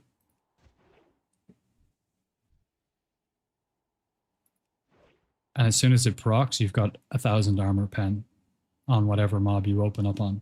Now, normally I wouldn't do this. I would just, because we're wasting time and it's actually just more efficient to, there's the proc. So open up. Oh, I'm in the wrong spec.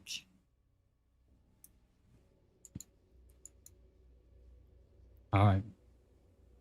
Ah, we can refresh our buffs anyway. Let's eat something. Unlike, I'll show you the overall data here. If we look at our auras, you can see that lightning speed, which is our mongoose proc,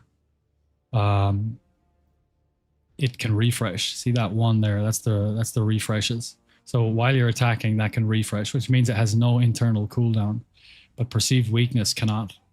So once you do proc it, you have to wait a certain amount of time for it to come back up again. It's not a big deal here or anything. It's just that I stopped sapping mobs as I was stealthing through the dungeon, which I used to do out of habit, because I would lose the proc. So here we're gonna bring them down as low as we can without killing them, and then switch target and do it again.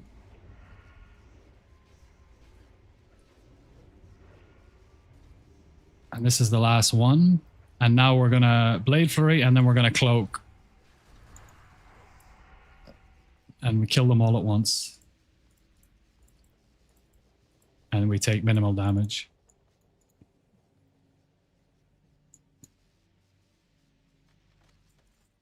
That's another trick, tip, technique that I learned from Rogues in the chat. The guy taught me that one. It's so nice.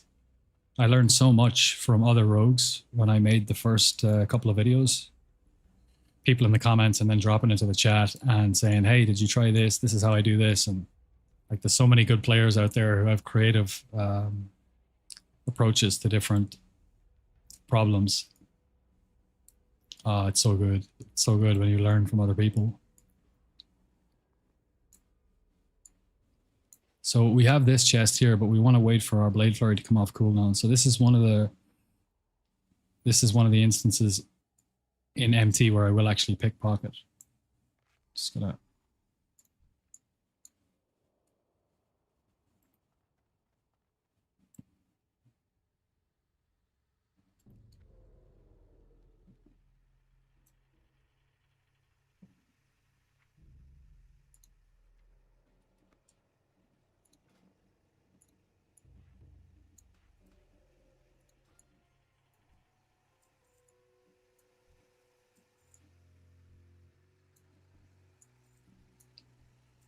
you could push MT out to an hour cycle if you pickpocket everything in the instance on the way to the first chests, get to the end of the instance, get both chests, mine everything, and then come back again.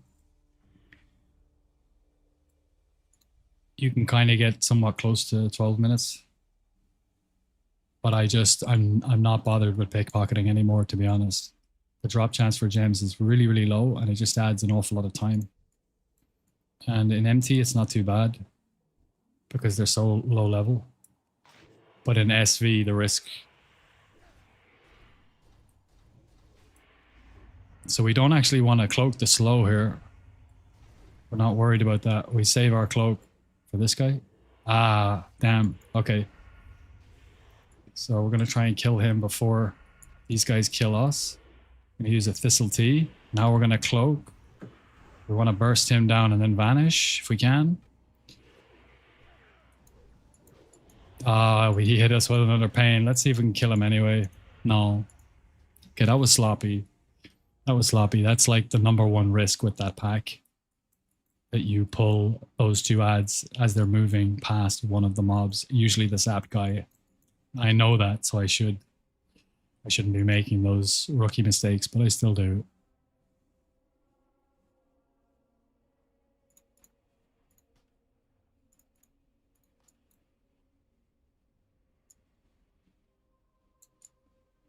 I really didn't expect to die in MT today and not die in SV, but there you go.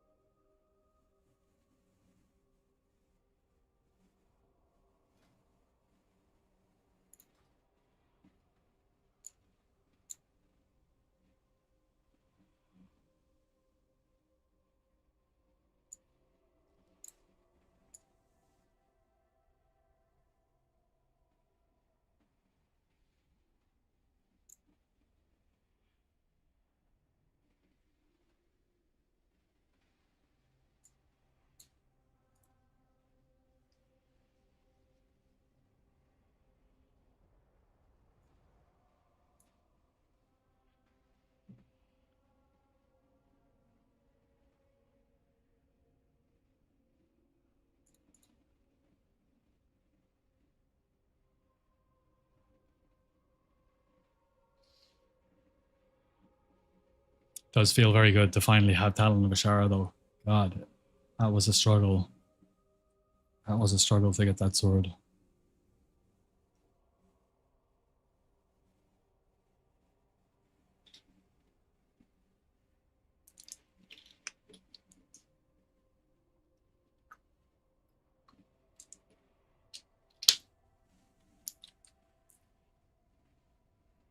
Oh wow, this update, whatever Blizzard did, is insane.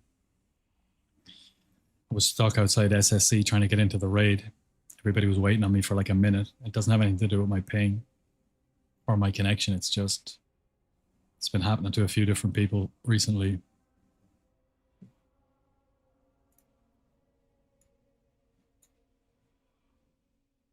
There we go.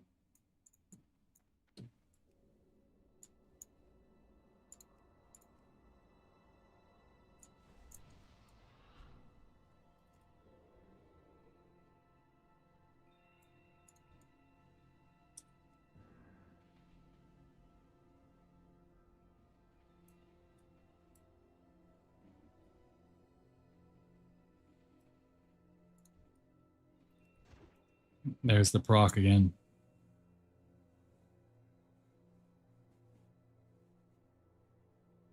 It can also proc, SAP can also proc your 4-set bonus here.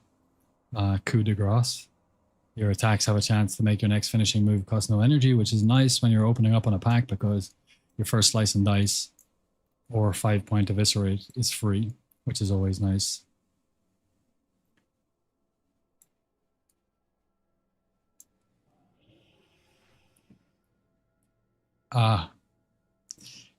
On my other spec, this is my bandage. That's the second time I've done that today.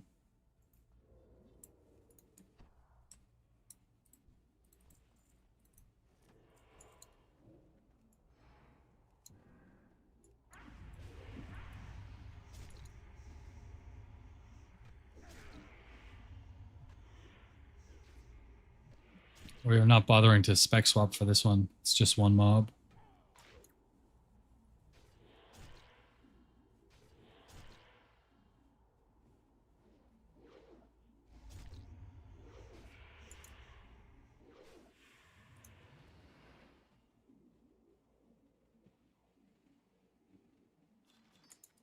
Oh, double gem chest. Night's Eye and a Dawnstone. That's pretty nice. 33 gold and 27. Perfect. 60 gold. A little bit more, 61.50. That's a very rare occurrence to get 2 gems out of one chest. I can probably count on one hand the number of times I've gotten that in, I don't know, probably 1,500 runs between SV and MT.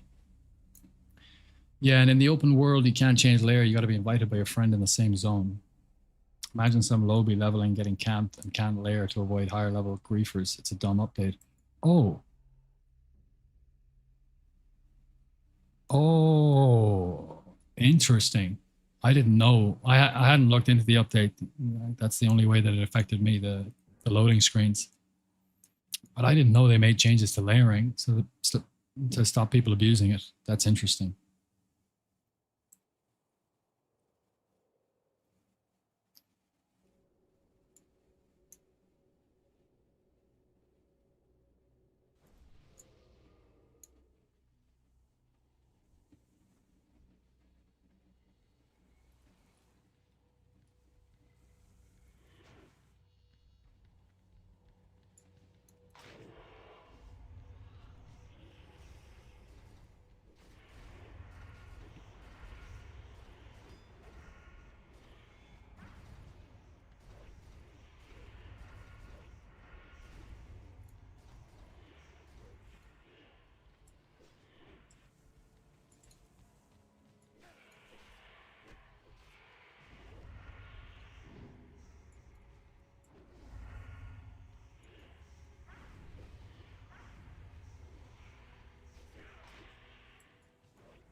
All right, nice one. When it's up here, we don't have to use any of our cooldowns. When it's that packed there, we have to wait for Blade Flurry, but this is nice. How many runs of that? Just 2 we've done so far, isn't it? Yeah.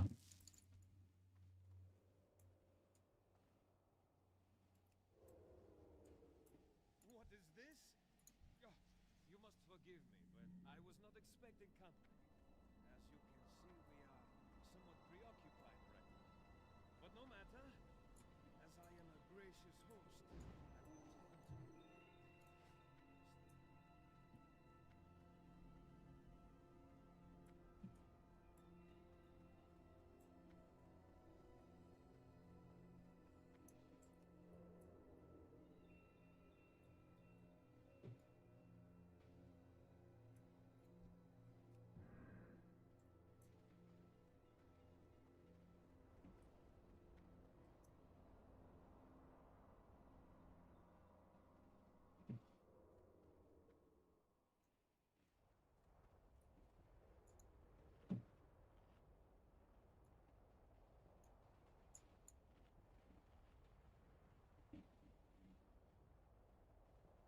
Two gems, that's nice. That's nice. How long is it going to take us to get in this time? Half an hour?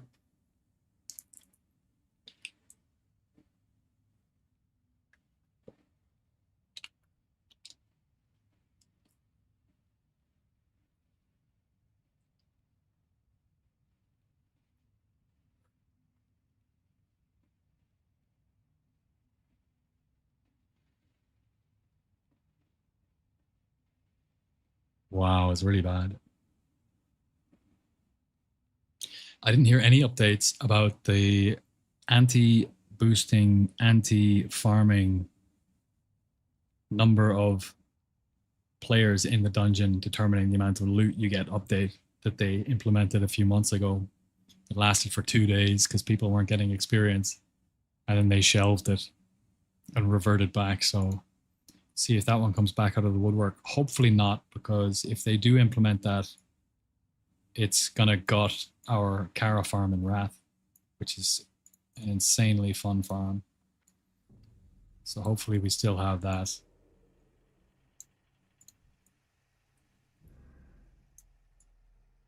All right, the chest is left.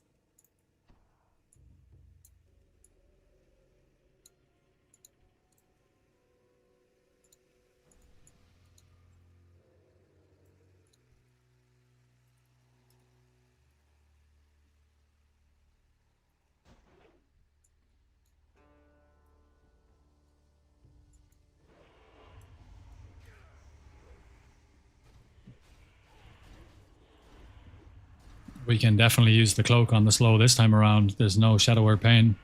There is a DOT these mobs can put on you, but it's a physical. This one, it's physical, so it doesn't actually get removed with cloak. We got 20 seconds, so it's more than enough time for the patrol to move.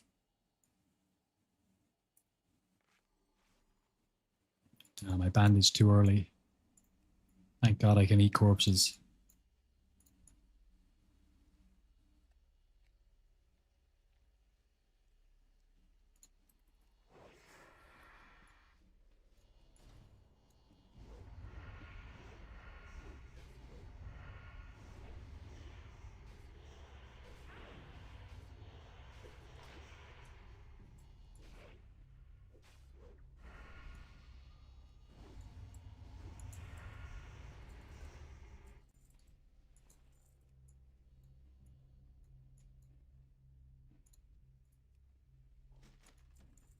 Scroll of agility, nice.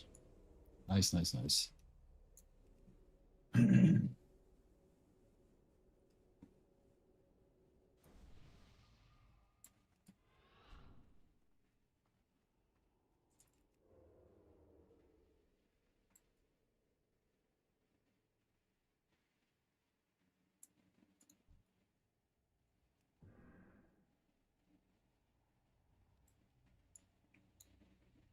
All right, second chest isn't there, and it's not there either. Okay, that's good.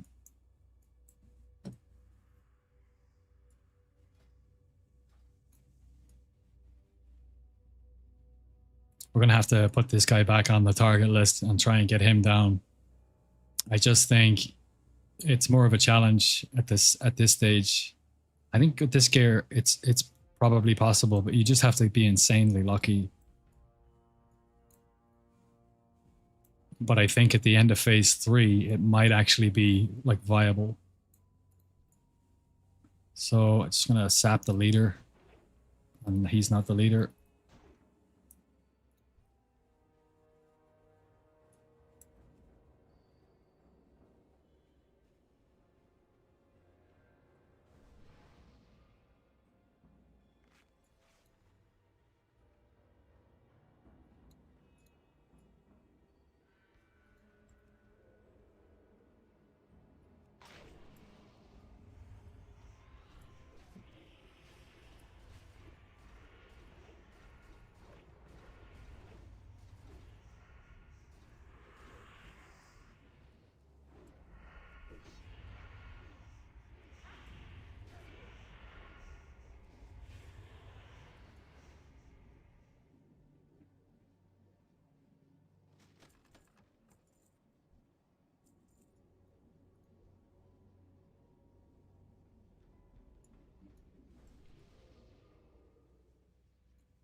I wonder.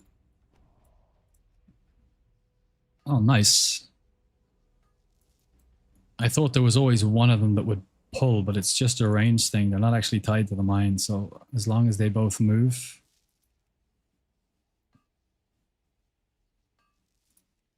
but it is rich, so I might pull one here. Oh, I could.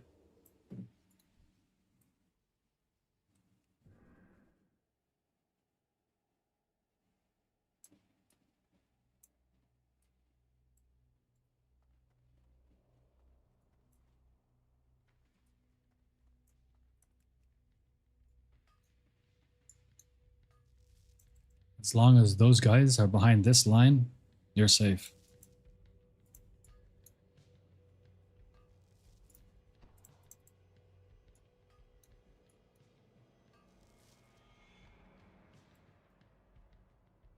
Can you show me your talents? Sure. So these are my subtlety talents. I'm not running the harp spec anymore. Extra stealth, 15% speed when stealth, extra range and reduced energy cost of blind and sap. Critically reduces the chance you're critically hit by melee and ranged attacks, which is useful for MT and also useful in SV when you're doing the NG pulls and the mobs are stacking on top of you. I put 3 points into this because I have the base dagger for the phase and I just want the option to be able to, in the open world, if I want to farm or do a bit of questing or whatever, I want the option to be able to shadow step and ambush. If I didn't want that option, I would put 1 point in Ghostly Strike because it slaps and you can add it to your bar. And then probably 2 points in one of these to just get some extra combo points.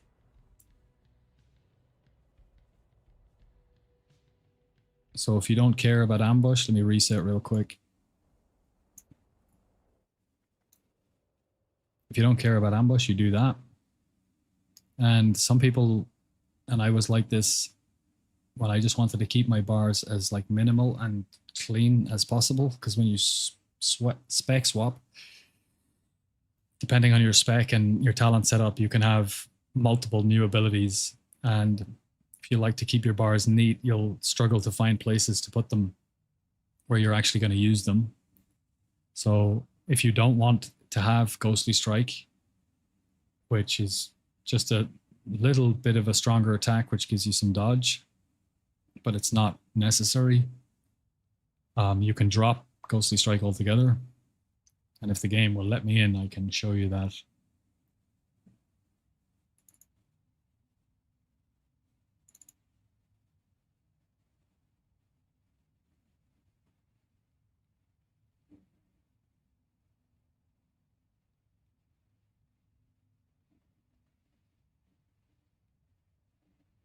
Wow, it's really bad.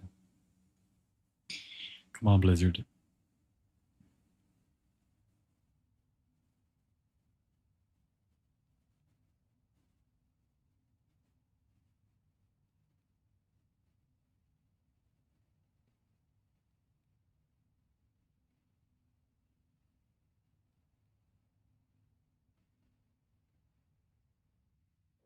Crazy. So if you don't want to use ambush and you don't want Ghostly Strike, I would put the 3 points into setup, because you use evasion on almost every pack. Please tell me I reset the dungeon. I did. Thank God. You use evasion on almost every pack. So whenever you dodge, you have a 45% chance to get an extra combo point, which allows you to stack up to 5 combo points pretty quickly, which is really nice when you're using, when you're banging out eviscerates. Here's elusiveness, reduces the cooldown on vanish and blind, which is amazing. Serrated blades reduces their armor. It's armor pen. Hemorrhage. Now I swap into combat for this farm, so I don't actually use these this time around. I'm here for the prep and for shadow step for mobility, really. But in my combat build, this is just your cookie cutter standard BIS combat swords, best DPS. Imp Sinister Strike, I put 3 points into dodge. You can put them in here as well if you want. Precision, 5% hit. Extra slice and dice duration. 2 into improved sprint. This is really nice because when you activate it, it removes movement impairing effects. Most of the movement impairing effects in the game at the moment are magic based. So even though you can remove them with Cloak of Shadows, it's nice to have a second option. Think about Lady Vash. When she roots you, you hit your Cloak of Shadows, but if she roots you again and you're in the green goo, you can just improve sprint to get out of it. And there's multiple instances and occasions where that proves to be very useful.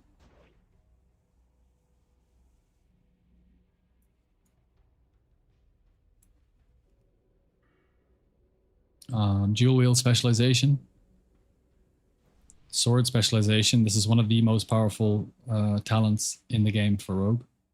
It's a flat 5%, so the faster your offhand weapon is, the more value you get out of this. It doesn't scale with your weapon speed. That's why Latro's is one of the BIS in phase 1. It's 1.4. There's other reasons why it's BIS, but that's one of them. Blade Flurry, expertise, extra Sinister Strike damage and Eviscerate damage. We don't really use Eviscerate much in Raid. The only time you use Eviscerate is when you have activated your Adrenaline Rush, you already have your Rupture up, and you've already got your Expose Armor up, or you're not Expose Armoring, and you can do 1 5-point Eviscerate in the whole fight. But it's 6% extra damage. Adrenaline Rush, obviously. Total Stamina and Agility. And in order to get to combat potency, we need to put 1 more point somewhere else. You can put it in here to get 5% stun and fear resist. You can put it in here to get 1% extra dodge. You can put it in here to reduce the cooldown of your sprint and evasion by 45. It's kind of up to you. Those are kind of optional points. This is another, apart from Blade Flurry and Adrenaline Rush, which are incredibly powerful rogue cooldowns. You know that from Classic. The most powerful, 4 most powerful rogue abilities in the talents are Combat Potency, Blade Flurry, Adrenaline Rush, and Sword Spec. 20% extra chance to generate 15 energy on your successful offhand melee attacks. Again, it's flat percentage based. It's not normalized. So the faster your offhand weapon, the more energy you're going to get back. That's why another reason why Latros is BIS in phase 1. And then surprise attacks. Over in Assassination, we go 5 into Malice, Ruthlessness, 2 into Murder. This is useless in Karazhan because there's no humanoids, giants, beasts, or dragonkin in there. If you're in Karazhan, you'll put them into 2 in here. But in SSC, it's really good. And against Gruul, it's good because they're giants. We go 5 into Lethality. Relentless Strikes is absolutely insane. This gives you more energy back than Adrenaline Rush if the fight lasts long enough. So it's absolutely insane. If you are on Expose Armor duty, you'd go 2 into Expose Armor and then 2 into Vile Poisons. If another rogue is doing Expose Armor, you take these 2 points, you put them in there. Those are the combat talents.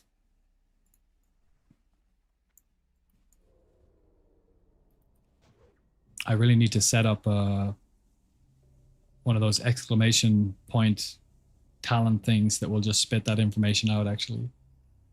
We'll get there.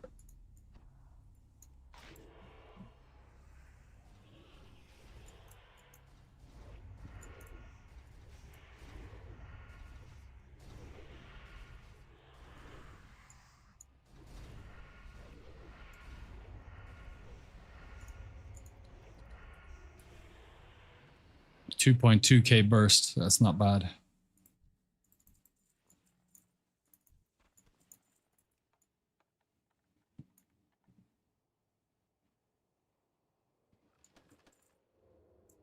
There you go. We got an extra green. Disenchant value 3 gold. So that's one of the pluses to MT. You get a little bit of extra green item value. But still. Although, to be honest, we're up to 238 gold. That's pretty nice. Ah, it's because we got the 2 gems. That's why. Okay, this is the most dangerous pack, and it's the most dangerous spawn variant that you can have. There's usually 1 Darkcaster here, 1 Priest, and 1 of the Sorcerers here. But sometimes you can spawn 2 Darkcasters. And the big problem with them is the Shadow Word Pain. So what we're actually going to do is sap this guy, and we're going to burst both of these down. Even if one of them Shadow Word Pains us, we're not going to cloak straight away, Because if we cloak and after 5 seconds another one does us, we're dead or close to dead. So we're going to let the pain tick for a little bit, hit a healing potion, and then cloak. And by that time, they should both be dead. We don't have our adrenaline rush up, but with our gear, we should be able to do it.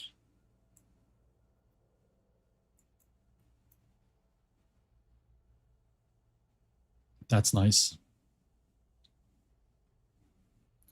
Harp build is good for world map farm. Yeah, it's really, really nice. It's really, really nice. I never really tested in a raid because I do like parsing, and I just, if I know it's not BIS, I don't want to do it. And harp also goes, harp is also technically combat because it's 1 point more, or maybe a couple of points more than subtlety. And I'm pretty sure that Warcraft logs determines which spec you're using by which one has the most points in it relative to the other specs.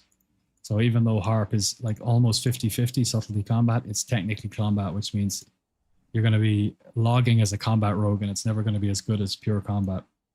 But it's really good. It's got insane armor pen. Hemo is really, really nice. I love harp spec. It's so good. All right. Let's sap him. Cheap shot this guy. And a blade flurry.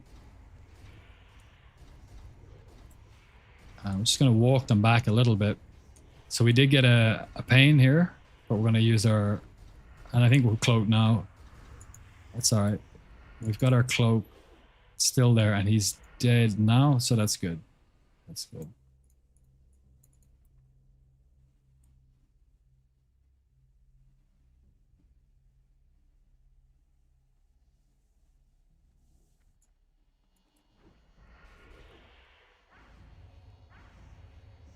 You want to let him get right to the end before you kick it. It's just an opportunity to pool energy or do more damage.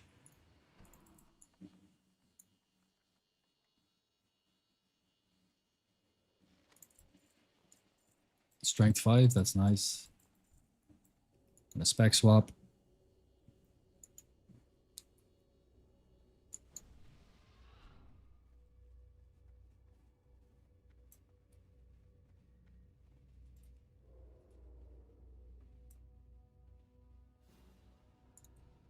Sap the leader, and don't have to worry about those guys.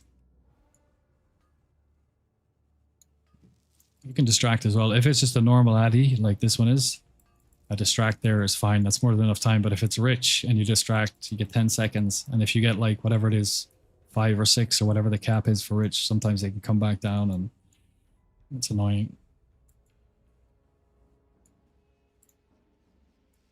We're just going to go ahead and prep and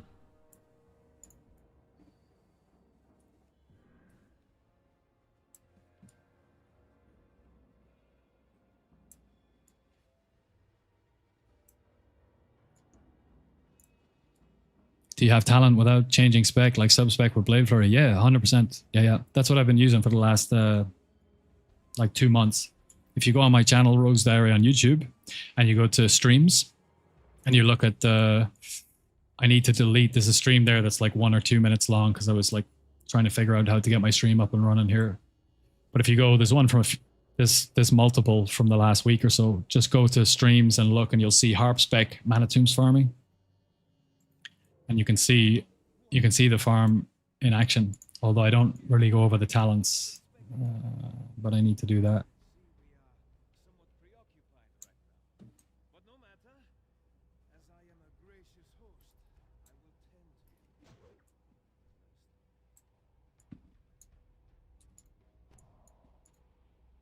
So we're gonna cheap shot, blind, blade flurry. Well, we can pop our ad rush.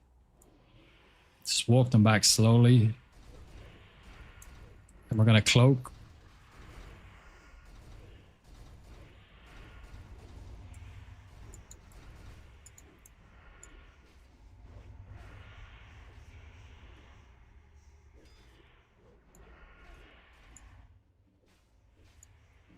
I don't think we're going to bother with a healing pot. We'll just eat. Uh-oh. He's probably going to pull these two. Yeah. So we're just going to vanish here.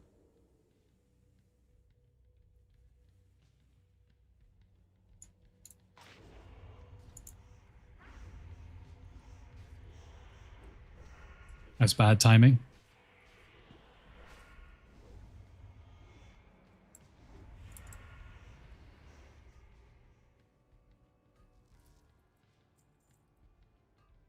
I'm doing this with a rogue and a druid, killing the second boss also to mine it. Nice. I did attempt just before I left Hanoi a few months ago. I did attempt to kill the second boss. I got him down to about 30% solo. And I didn't have Coil then, I didn't have Talon then, I didn't have full Death Mantle, so I think it's possible, technically possible to do it, but it wouldn't be worth adding it to the farm now because you could if you got lucky solo as a rogue, but you wouldn't add it to the farm because you just die way more. But maybe next phase the gear will be good enough we can do that. How many lockouts is that? 4. All right, we got 1 left. And I'm about 15 minutes over time here because I took that break and I was chatting for a bit. So normally I would do these runs in about half an hour or 35 minutes. But we don't mind that because as long as it doesn't go over an hour, we just look at our gold total and then we're flying. Yeah, it's a bit RNG if you want to solo it. Yeah, heavily.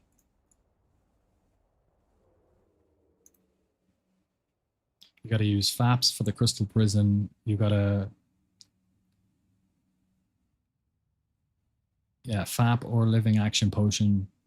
You got to cloak at the right time.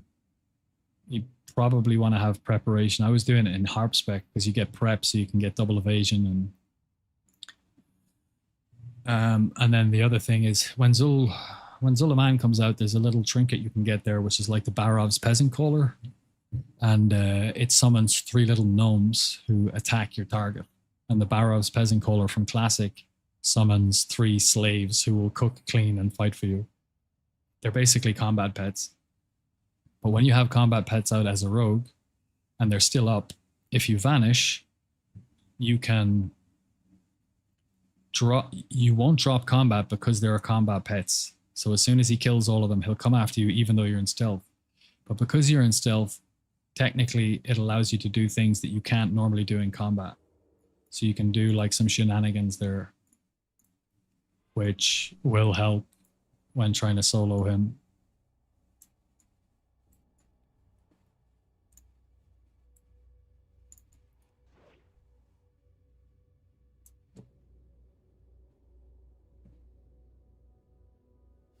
Yeah, FAPS will keep you safe from his first crystal prison.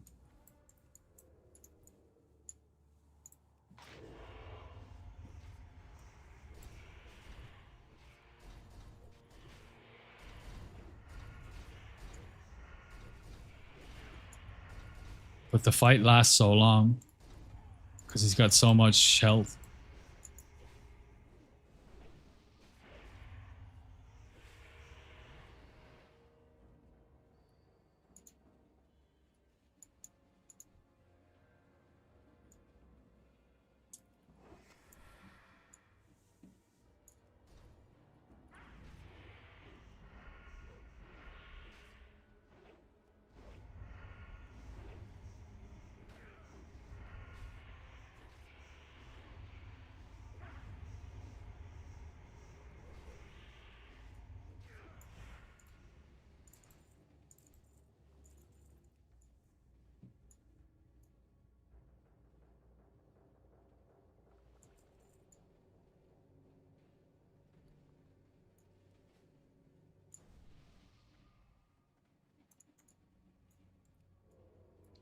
Honestly, I just can't wait to get back into SV. Like I've been doing this for months. Not that I'm sick of it. I like the music in here a lot. It's a much nicer vibe. But the SV shenanigans are just, and the loot from SV, it's all level 70 stuff, so.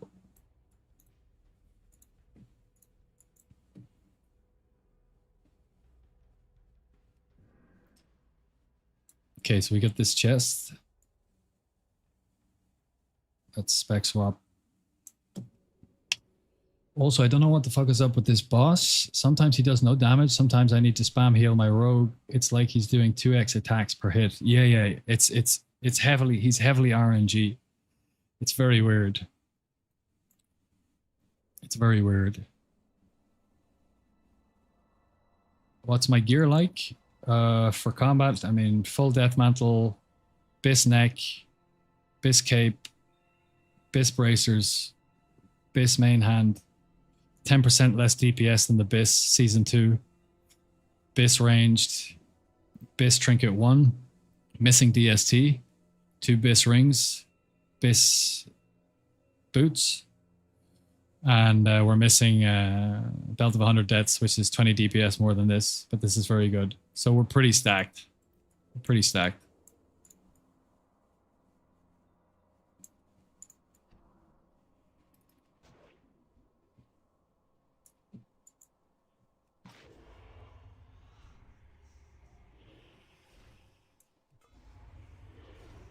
We're not going to cloak that slow because we need to save it for this guy. He put it on us straight away there.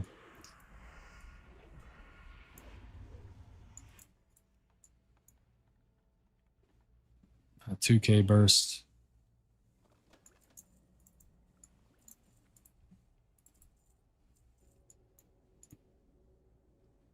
Nice, yeah, it feels good. It feels good, but the Talon was a struggle. My guild did the midnight launch raid.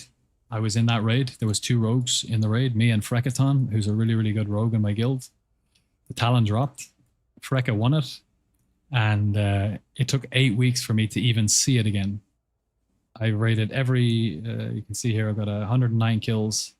That might actually be 10 kills less. I think Archon may not have updated. It may be not. Anyway, I've done every raid. I've just missed Kale on that first night. We couldn't kill him. Well, we could, but it had just taken too long, and our guild decided to drop it. But yeah, took 8 weeks to see Talon again. When it did drop, I rolled against the tank warrior in my guild, and I won it. I traded all the enchanting mats over to my enchanter. And I traded the sword by mistake. No problem, you can trade it back, right? He enchanted it before he traded it back. And he bricked it. Because once you enchant something, it can't be traded. It's an absolute nightmare. That was a mistake.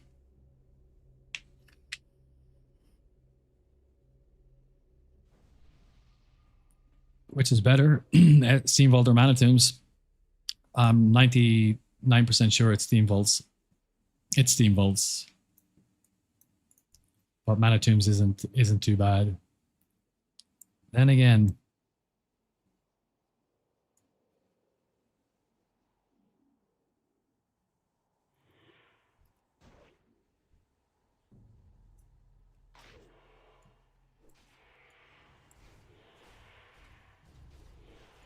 yeah, for pure gold per hour, Steamvault is better if you have one account. I'm gonna cloak that. However, if you're rocking 2 accounts, you can come into Mana Tombs, you can do 5 lockouts in 30 minutes. And then you can switch to your second account on your second rogue and do another 5 lockouts. If you have 2 rogues on 2 accounts, Mana Tombs is piss. But, like, I don't know, 98% of rogues don't do that, including myself, so...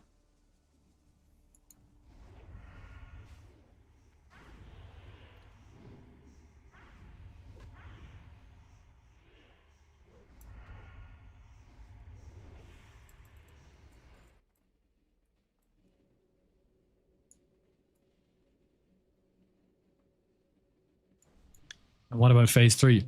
Oh yeah, look, these farms are going to be bis through the entire expansion all the way to Wrath.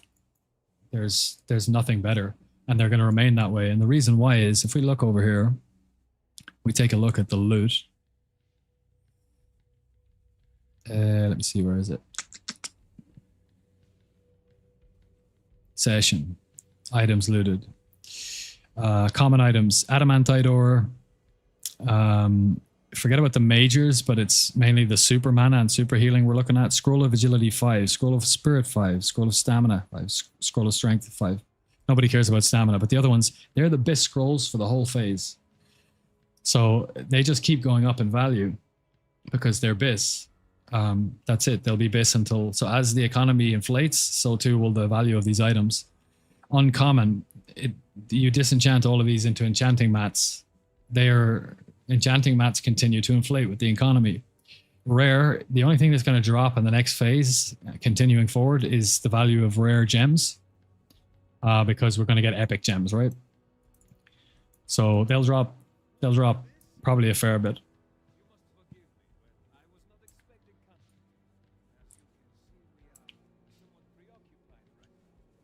But this farm...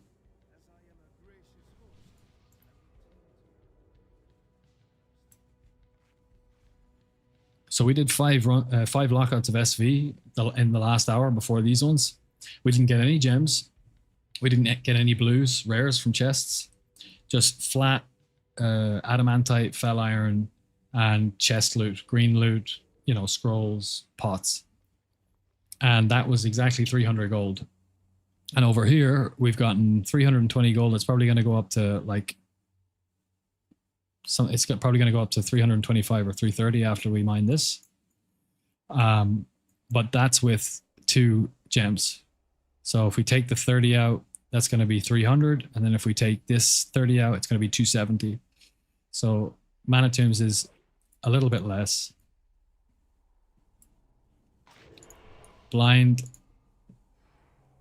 Flurry, Evasion, Adrenaline Rush, Pump. You can cloak that or kick it, it's up to you.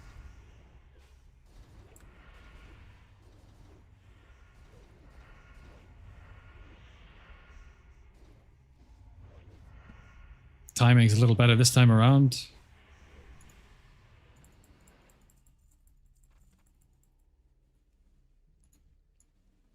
Nah, we don't even need to do that.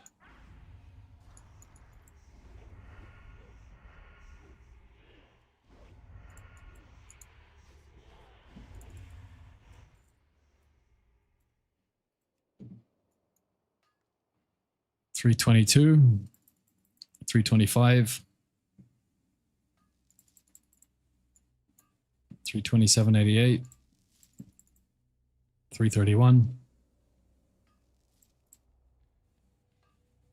Oh wow! All right, $336. Oh wow, that's a rich. That's why it's a rich. All right, back to chat. 340 gold. 300 from SV, 340 from MT, but SV we got no gems. 33 plus 27 is 60. So 280 gold without gems from MT and 300 from SV.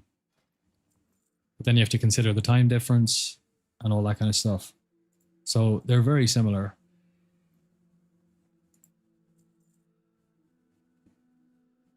Let's take a quick screenshot of that.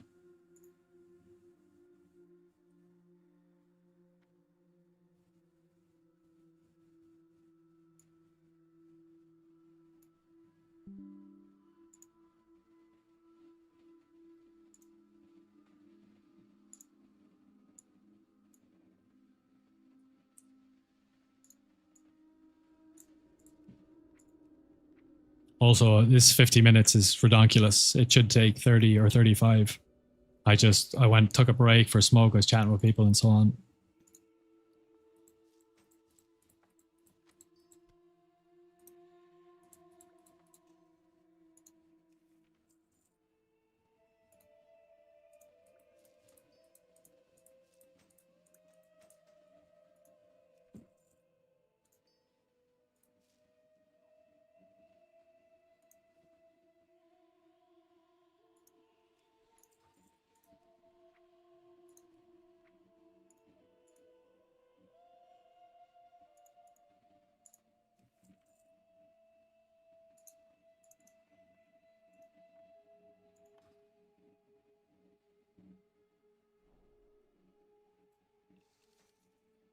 Oh, cool. We got a green and a blue from a lockbox. That's quite rare. Level 57, 34 gold. Hardly. Male, 20 intellect, 20 spirit. Decent for a chamois healer, but I think Oh, is that TB? Oh, is that TBC loot? If that's TBC loot, it's really good because level 57 is the lowest level you can get TBC loot, and people who have been leveling up are always like going to the auction house to try and get all the TBC loot as they're leveling because it's so much more powerful. So maybe that will sell for 35 gold. We'll send it over to Petrovich.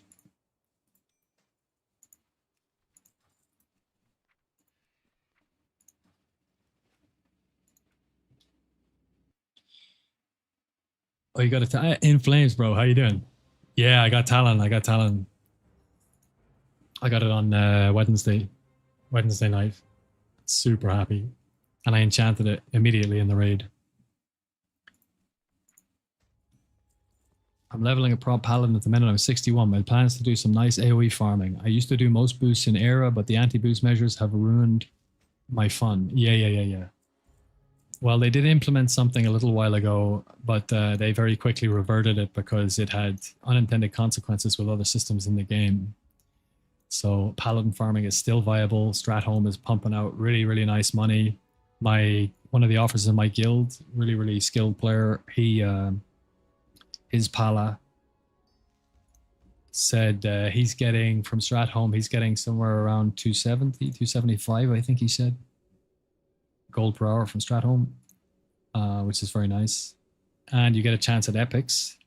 And most of the epics, of course, aren't worth that much. However, you can get the Skull Flame Shield, which is one of the best farming paladin shields. It spits out fire to all the enemies around you. And that one sells for hundreds of gold still, so you can get lucky with one of those. You can also do the Black Morass farm, but you need to be skinning to maximize your gold per hour from that one. I did that last TBC round with my paladin. It was fun.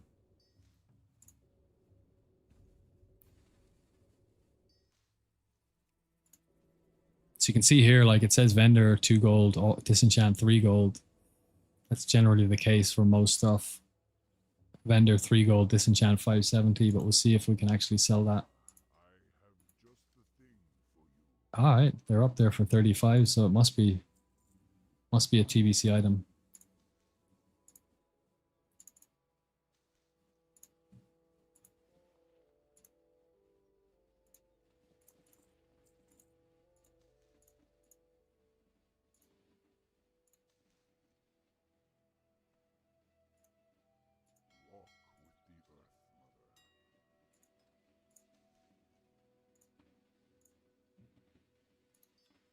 What server am I on? I'm on Thunderstrike EU, brother.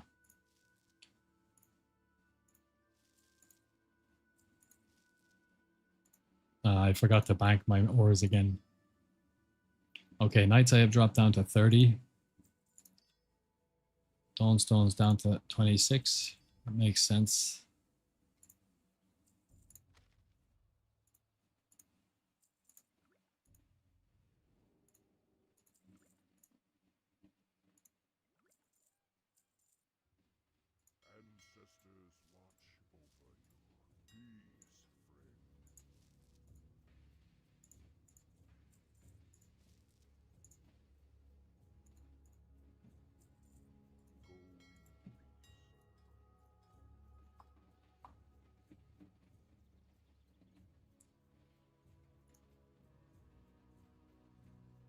$15.20. Yeah, we'll just keep it stupid simple.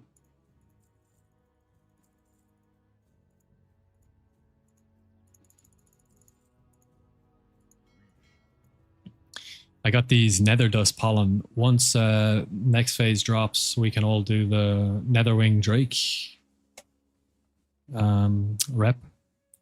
And one of the daily quests is to get 10 of these. And you can actually get these in the game now. You fly to... it's not worth it because, you know, gold per hour and stuff.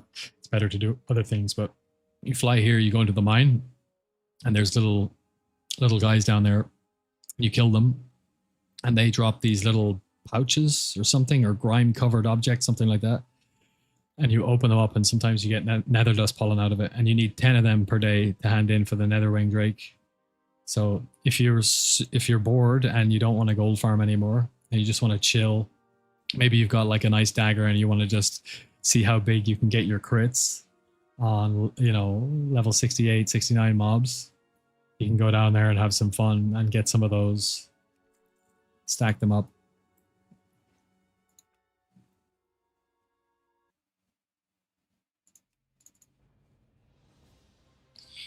You're on EU Spine Shatter. Nice. I did make a character on Spine Shatter, but I never bothered leveling it from 1. I decided to just go deep on 1 character. I didn't want to split my time.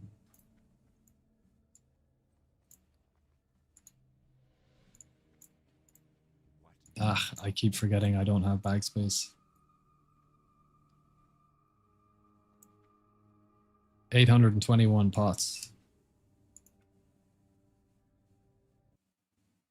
That's nice.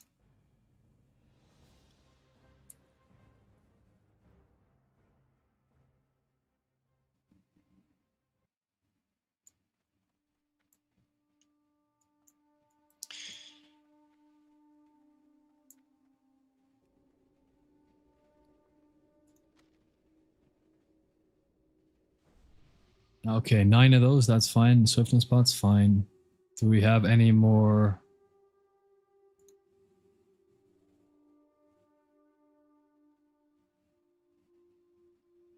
You know what? I forgot to take into account the cost of consumables.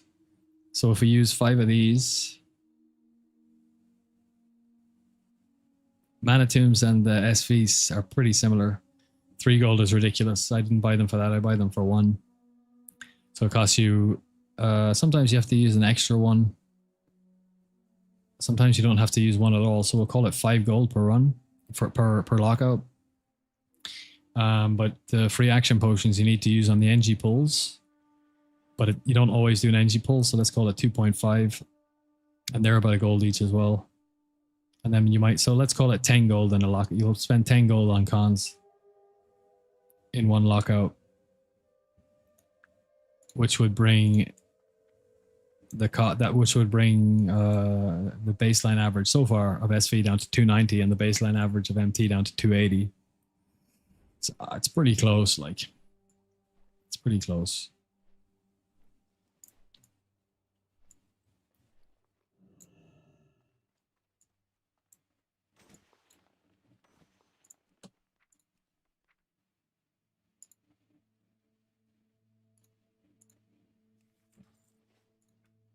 Oops, I pressed the wrong button.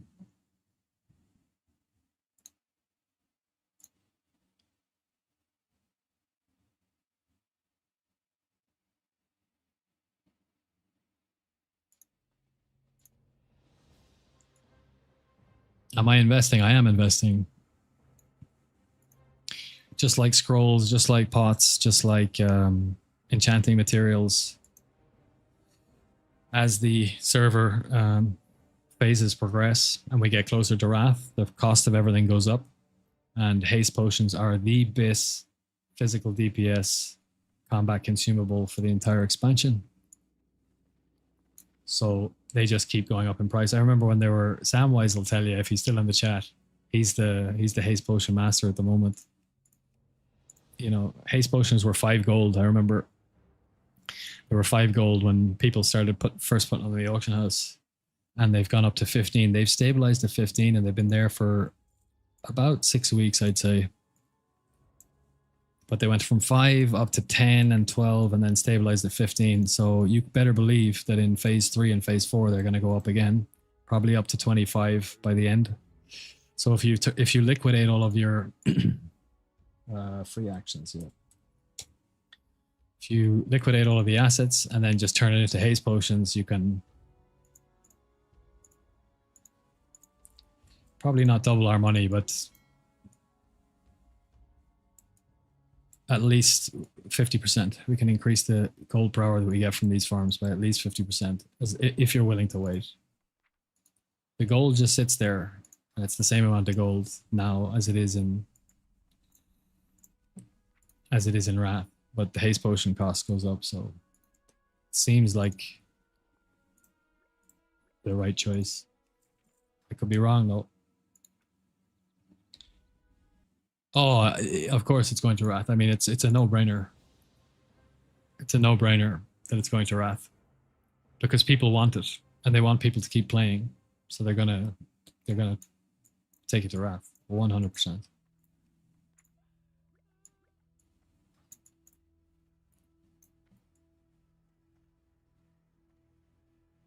I did buy the recipe in phase 1 for 400 gold on the AH. Now it's 1200 to 1500. That was a good buy in Flames. That was a damn good buy. And Demon Slayer elixirs are good to stack too. Yeah, you're right. I've been forgetting about those. I do have like 48 for my own personal use, but they're going to go quick since Hyjal and Black Temple have so many demons, right? So I should start stacking them. In fact, I'm going to start stacking them instead of haste pots. 5 frost grenades. Let's get another 5 just to be sure. Got a few hundred. Demon slaying. Nice. Nice, nice, nice, nice. That is the way. I also got my hands on I watched Slash. I don't know if any of you have heard of Slash. He's kind of burst onto the scene with some really good quality content. He does raid parsing analysis, and he's been doing phase prep videos, and they're really, really good. I would advise any of you to go and check him out. And he made a video recently, phase 3 prep guide. And from that, I was reminded of something I'd long forgotten about, where he said, if you're on the Horde side, you can go down to Tranquillion, the Blood Elf level 10 to 20 zone. And you can get Spinal Dust off the zombies there and hand it in for repeatable quests. You can do it as many times as you want and get these. And they're not a Guardian or Battle Elixir, so you can stack them with whatever flask you're using, and it gives you an extra 30 attack power. 30 attack power isn't to be sniffed at. It's a lot more than a boggling root. So I went onto the auction house and I bought all the Spinal Dust out. I got them for like 20 or 30 silver each, and now the price is spiked up to like a gold each. So you can't get them on Alliance, but if you can, start stacking these as well. But it's kind of min-maxy. It's up to you whether you want to do it or not. But I'm definitely trying to get some nice numbers out the gate. So we'll see. Isn't there a danger of having supply outstrip demand? Yeah, there's always a risk of that for sure. There's also a risk that phase 3 won't be as popular as a lot of people think. It's also coming at the end of August. A lot of people are going to go back to school and or university. Summer holidays are ending, so a lot of people might quit the game. A lot of people might be burned out. You know, we'll be 6 months then into the game. And that's around the time when people start getting burnout. In Classic, if you remember, when AQ launched, AQ is the patch that really tanks the Classic numbers. It's a combination of people have done Molten Core. The raid that everyone's looking forward to in Classic is BWL. People look forward to Nax as well, but in the early phase, that hype phase, people are looking forward to BWL. It's the first real raid. You get some insanely good loot. It's a really fun raid. It's a well-designed raid. And once people have done that and they get stacked, then along comes AQ40. And AQ40, it's not as good a raid. It's a little bit more annoying. The trash is annoying. It's a little bit more technical. A percentage of guilds can't handle it. People get frustrated. They're already burned out. It's in the middle of the summer. So a lot of guilds fell apart and the player base tanked. So yeah, phases and release cadence will determine player numbers. So it might be the case that they've actually peaked at like 15 or 16 gold, and I've just invested, and they might go back down to 10 or 12, and I might lose a load of money. But I don't think that's the case, because every TBC release that I've played, they've just continued to go up until Wrath, and I don't see why this would be any different. You know, considering that the numbers we're seeing of people who are playing this game at the moment are way higher than anyone expected.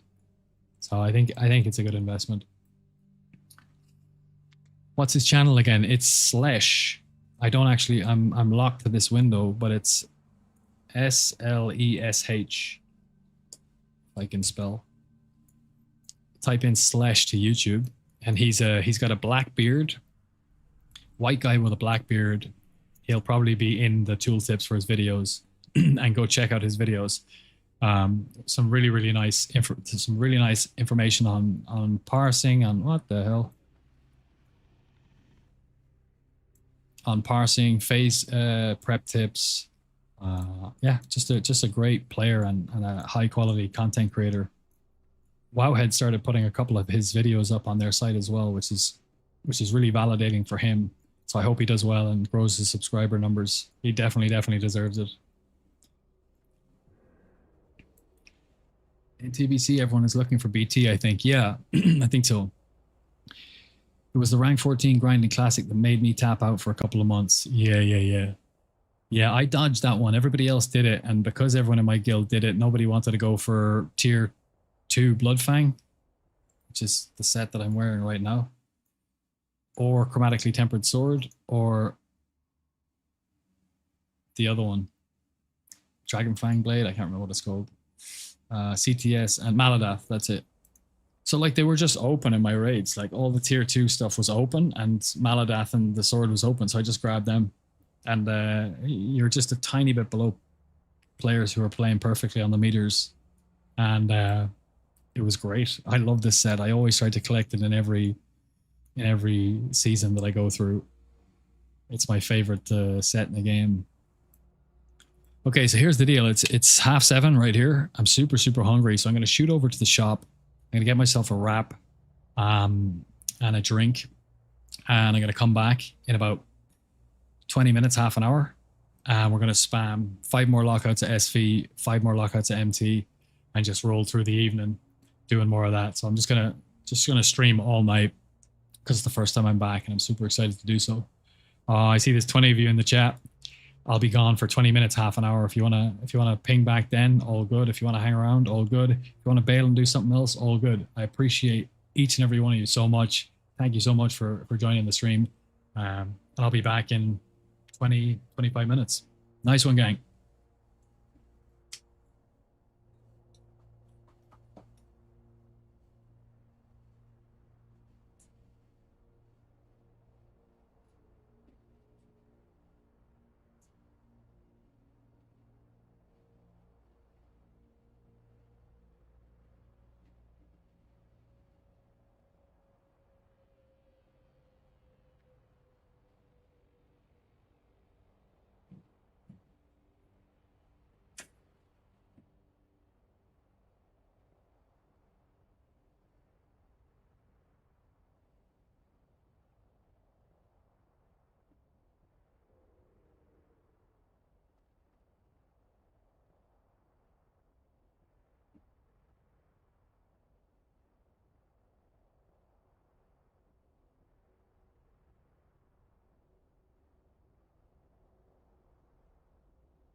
Simon0214. So what's the verdict, SV or MT?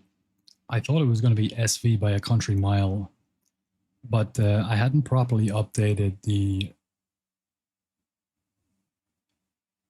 item values for different things.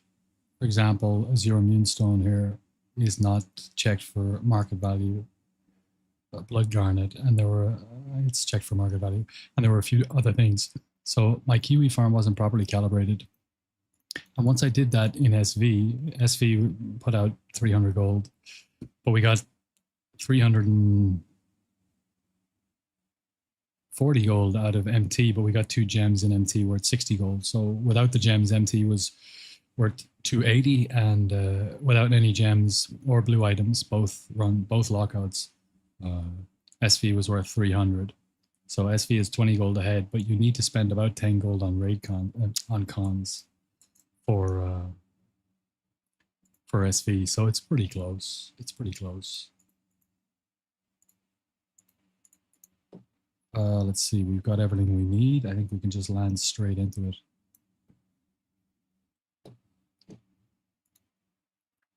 Let's put this here.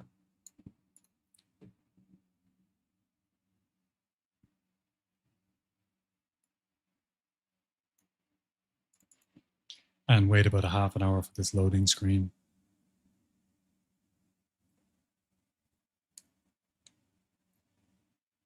Gotta love those Blizzard updates.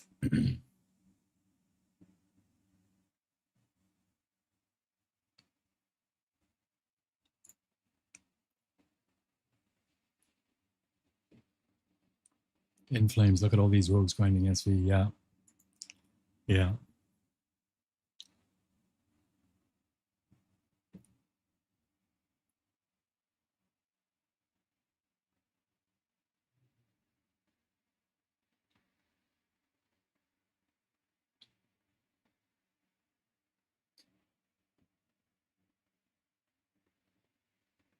There we go, 2027, we're in.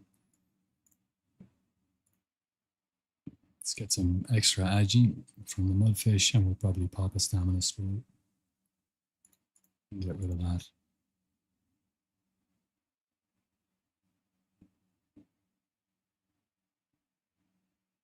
I forgot about the frost grenades. So that's even more. So they're very close. They're very close.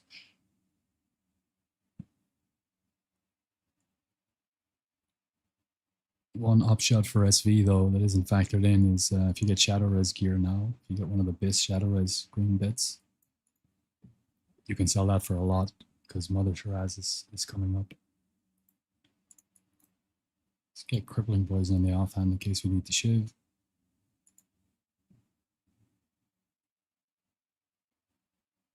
Good.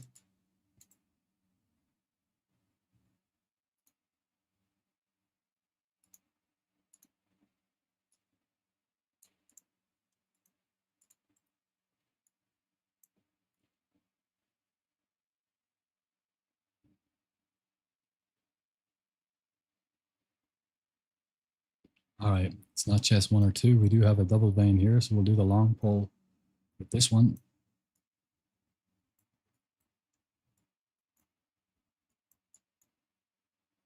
It's not locked, that's great. We'll do an NG pull. Nice fast chest, love that to start. Let's see what we're looking like. We want them here and then here. That's probably 25 seconds. So I think we do this now.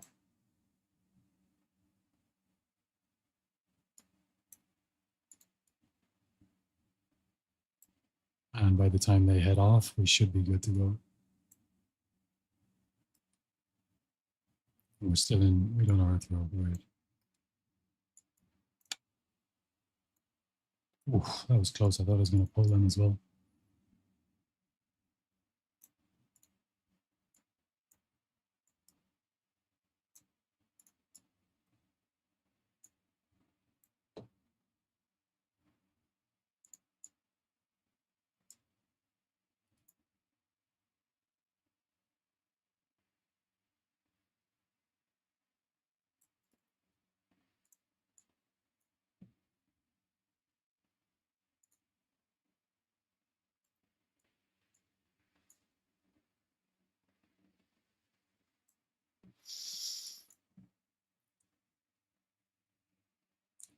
Loner TS, yo, glad to see you back in SV. Been a bit since I got the stream. Got super lucky with a DST and a pug raid, bro. Well done. Big grats. Big grats. I'm still waiting for mine. So yeah, it must feel so good. Working on SSC TK now. I keep pointing other rogues to your videos for gold farms. Thank you so much, brother. I appreciate that so much. The reason why I wasn't streaming is I left Hanoi. I had to go back to surprise a friend of mine for his birthday. I wanted to go back. I didn't have to go back. That was back in Ireland. I didn't know if I was going to move back to Hanoi or whether I was going to go somewhere in Europe to get better ping. And my heart wasn't really in either of those decisions. And then from the back of my mind burst this idea I had 10 years ago to go to China and go to a Kung Fu Academy for a year. So I got here 10 days ago. I'm in Nuping now, and I'm studying Kung Fu, living on site, eating, drinking, sleeping here. Train 5 hours a day, and yeah, just going to see how good I can get in a year, which is kind of exciting. And I just set up, so I couldn't stream when I was in Europe, obviously, and I just set up. It was such a ball, like it took a week. It was very technical and complex, but I basically just set up a dedicated booster for WoW and a separate split tunnel. It's not a VPN. It's like a commercial routing software that companies and entities use that need to get the lines out of China without having to deal with the Great Firewall quickly and securely. And so you can pay a premium. So I have a 1,000 gigabyte package on that particular software, and I route my streaming through that because the VPNs are too unstable, and the Chinese government is constantly patching its Great Firewall to trip up the VPN companies. So we finally got our stream up and running, and we're sitting at a very comfortable 200 ms, which is really good for China going to Europe. So yeah, that's why I haven't been streaming. It's really good to hear from you again. Congrats on DST, and thank you for pointing people to my videos. I appreciate that very much. We're gonna go all in and just pump. I'm gonna be streaming at least 5 days a week, sometimes more, and learning Kung Fu. Those are my two goals. Everything else is not important.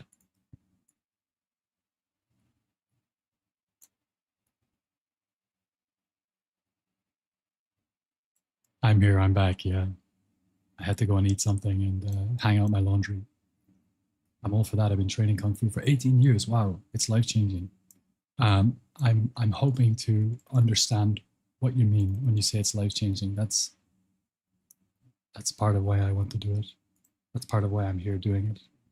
So 18 years is incredible. I'm just learning very basic Shaolin forms at the minute and stretching as much as I can. Wow, 18 years, bro. I could learn so much from you.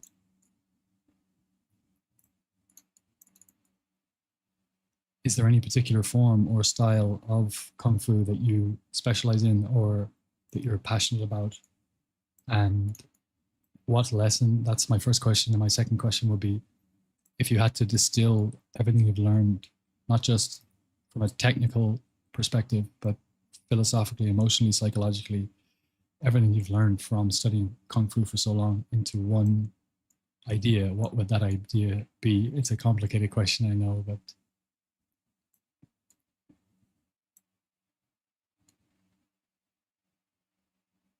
Yasin, RFD, you have to know my story with Steamvault. Tell it, bro. I'll listen.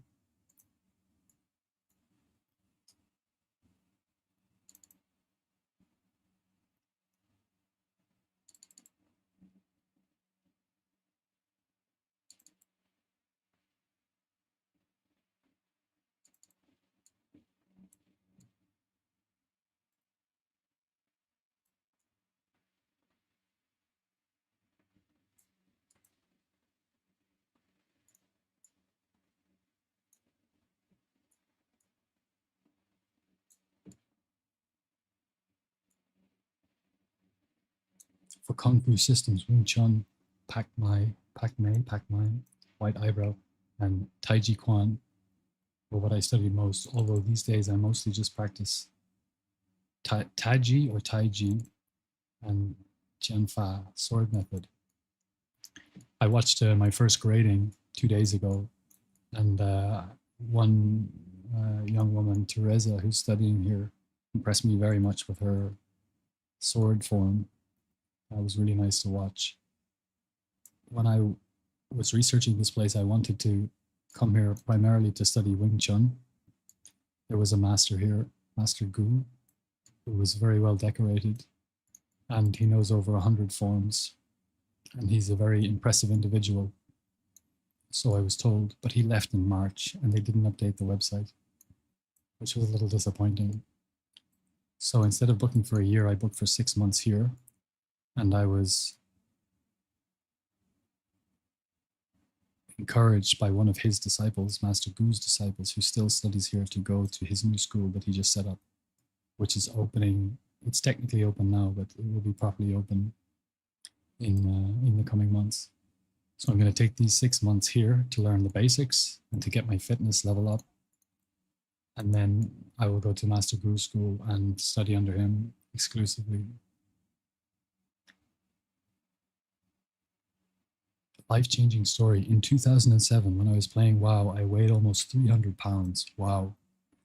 Kung Fu probably saved my life. I'm down near 200 pounds and much more athletic. Fantastic. That is life-changing and inspirational. That's fantastic to hear. Well done, by the way. That must have been very difficult.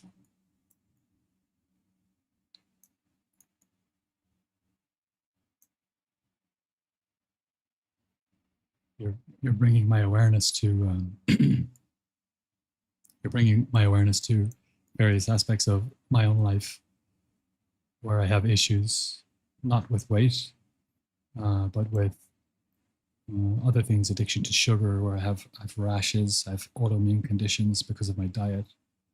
And so those are things I'm hoping will be remedied as I move forward on this journey without particularly focusing on them explicitly. That it will just unfold, that they will be changed in me because of the patterns that I change in myself. And I hope that all things will fall into place as much as they can. And I think that if you go forward on the right path, that is possible. So thank you for sharing your story. In my opinion, any Kung Fu system is worth it. Find what you enjoy the most. The health benefits are profound, but I think the mental fortitude you develop to be extremely beneficial in all aspects of life. Yes, 100%, that's the way. The more you focus on your training, the rest of life falls into place. It's incredible how on the nose so many things have been in the last week in terms of people coming into my life and messaging things to me, just like you have done, that are all encouraging me to be on the right path. And it's incredible. Honestly, it's incredible.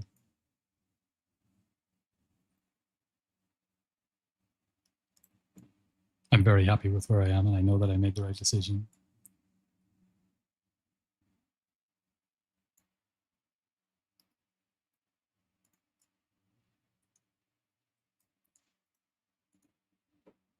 Damn, I'm rusty. I'm not going back in for one mine. I'm just going to reset now and go in for a fresh run. What I could have done there is I could have popped a swiftness potion to maintain distance. What I really should have done instead of wasting a consumable was to just simply pop my evasion, which would have also popped my charm and my pocket watch, which and it's macro to my evasion. So when I pop my evasion, all three of these pop and I have over 100% dodge. Then I should have jumped and turned in midair and then backpedaled toward the mob and shadow step behind her. That's what I used to do. But like I said, I haven't farmed this in a couple of months. So I'm making lots of old mistakes. but that's fine. We'll be back up and running in no time. It's tough, but it's worth it. Yeah, you did. Believe in yourself. You'll become a beacon of light for others to follow. That's a beautiful message. That's something that's very worthwhile to become, I think. It's very difficult at the moment because at 35 degrees here in Muping, there's a heat wave. And this room that I'm in, oh, you can't see it because I put new software up. It's a very small room. It's just a bunk bed and it's my own single room, but they don't have air conditioning in any of the rooms and it's on the second floor. So during the day, it's 35 degrees and we run and train in that. So everybody is just dripping in sweat. And at nighttime, when you want to sleep in your room because it traps the heat and there's no aircon, it's still over 30 degrees in your room at night. So nobody can sleep very well. And when you don't get good sleep and rest, you don't recover properly. So it's, I jumped into the frying pan as it were, but that's okay. It's going to start cooling down in August and it's probably going to reach a really sweet temperature just around the time that Black Temple gets released. So everything will be well. I can't wait for it. I can't wait for it.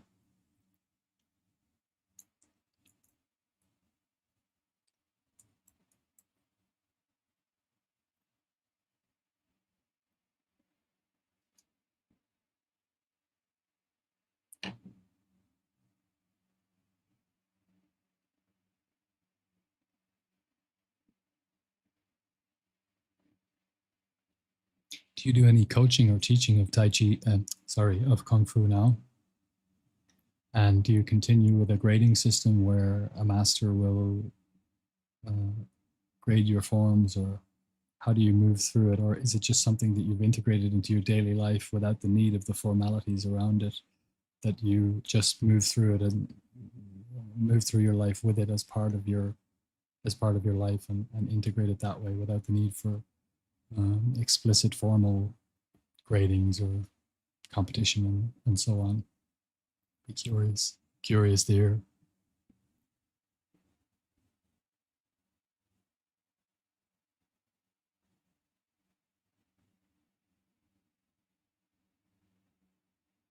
I will make a second channel, Rogue's Diary IRL or something like that. I don't know if I'm actually going to call it that, but I will make a second channel once I get a gimbal, and I'll document my training, just show basic forms so that I can across time show myself and others the development and the change.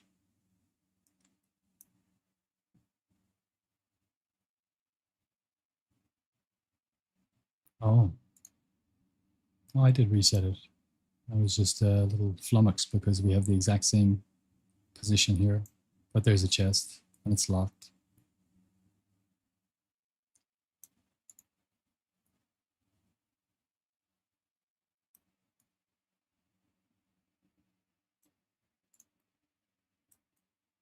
Just going to do this poll and then I'll read.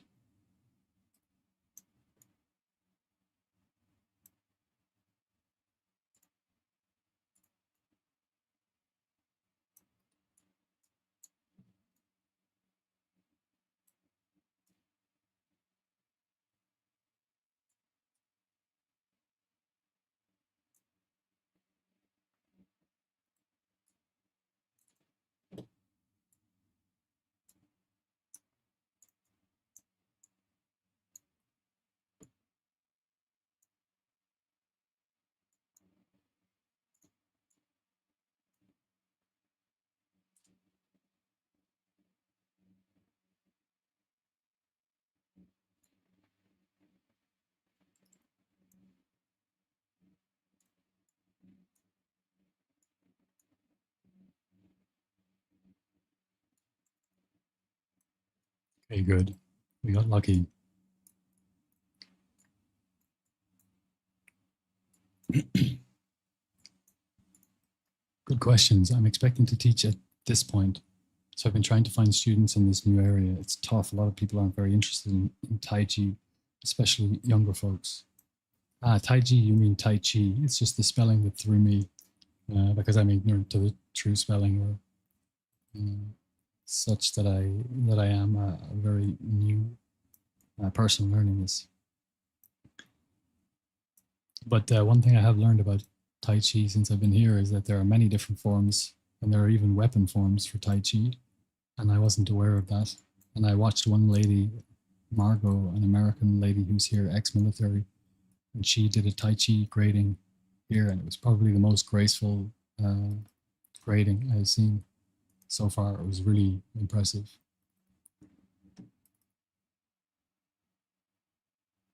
But I might have just picked up a guy, was talking to a buddy from work about it last night. But yeah, I still try to meet up with my teacher at least once a year. I've still got a lot to learn. Overall, the Kung Fu has changed my ability to move my body and increase spatial awareness. It's a skill we learn that never really goes away.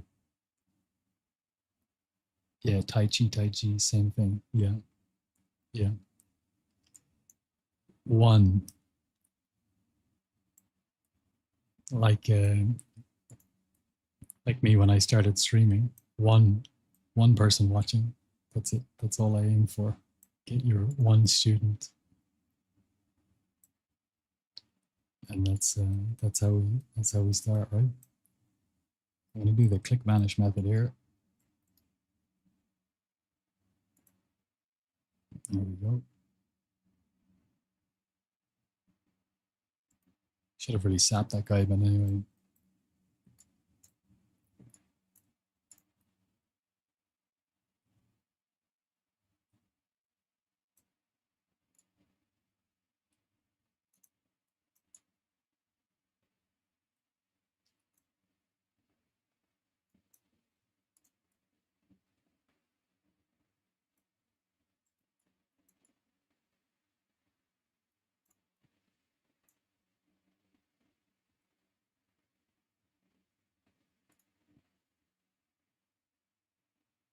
Good morning, you're granted.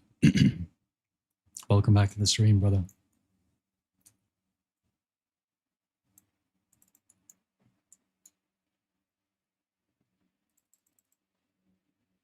We did 5 lockouts of SV earlier on. We didn't get any blues and we didn't get any gems, and we came out with 300 gold. We then went and did 5 lockouts of Manitombs, and we got 2 gems worth just over 60 gold for both of them, a Dawnstone and a Night's Eye. And our total gold from 5 lockouts was 340 gold. So if you take, and we didn't get any blues either. So if you take the gems away and you just go from greens, chest loot, and the mines, MT gave 280 and SV gave 300. But in SV, we have to spend 10 to 15 gold on consumables. So it's very, very close.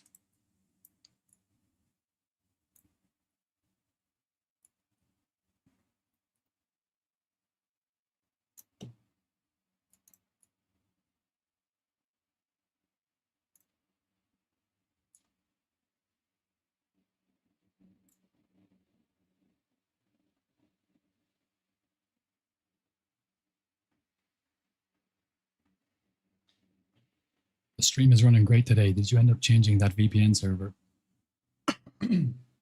Excuse me.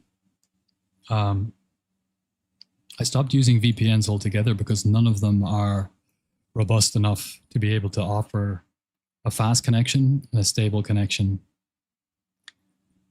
So I discovered that there's a number of different softwares you can buy. They're called shadow proxies or socketless software.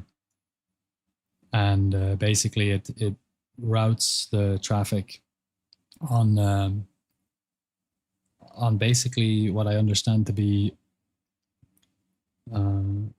lines that are used by institutions, entities, corporations, governments that need to get access to the fastest route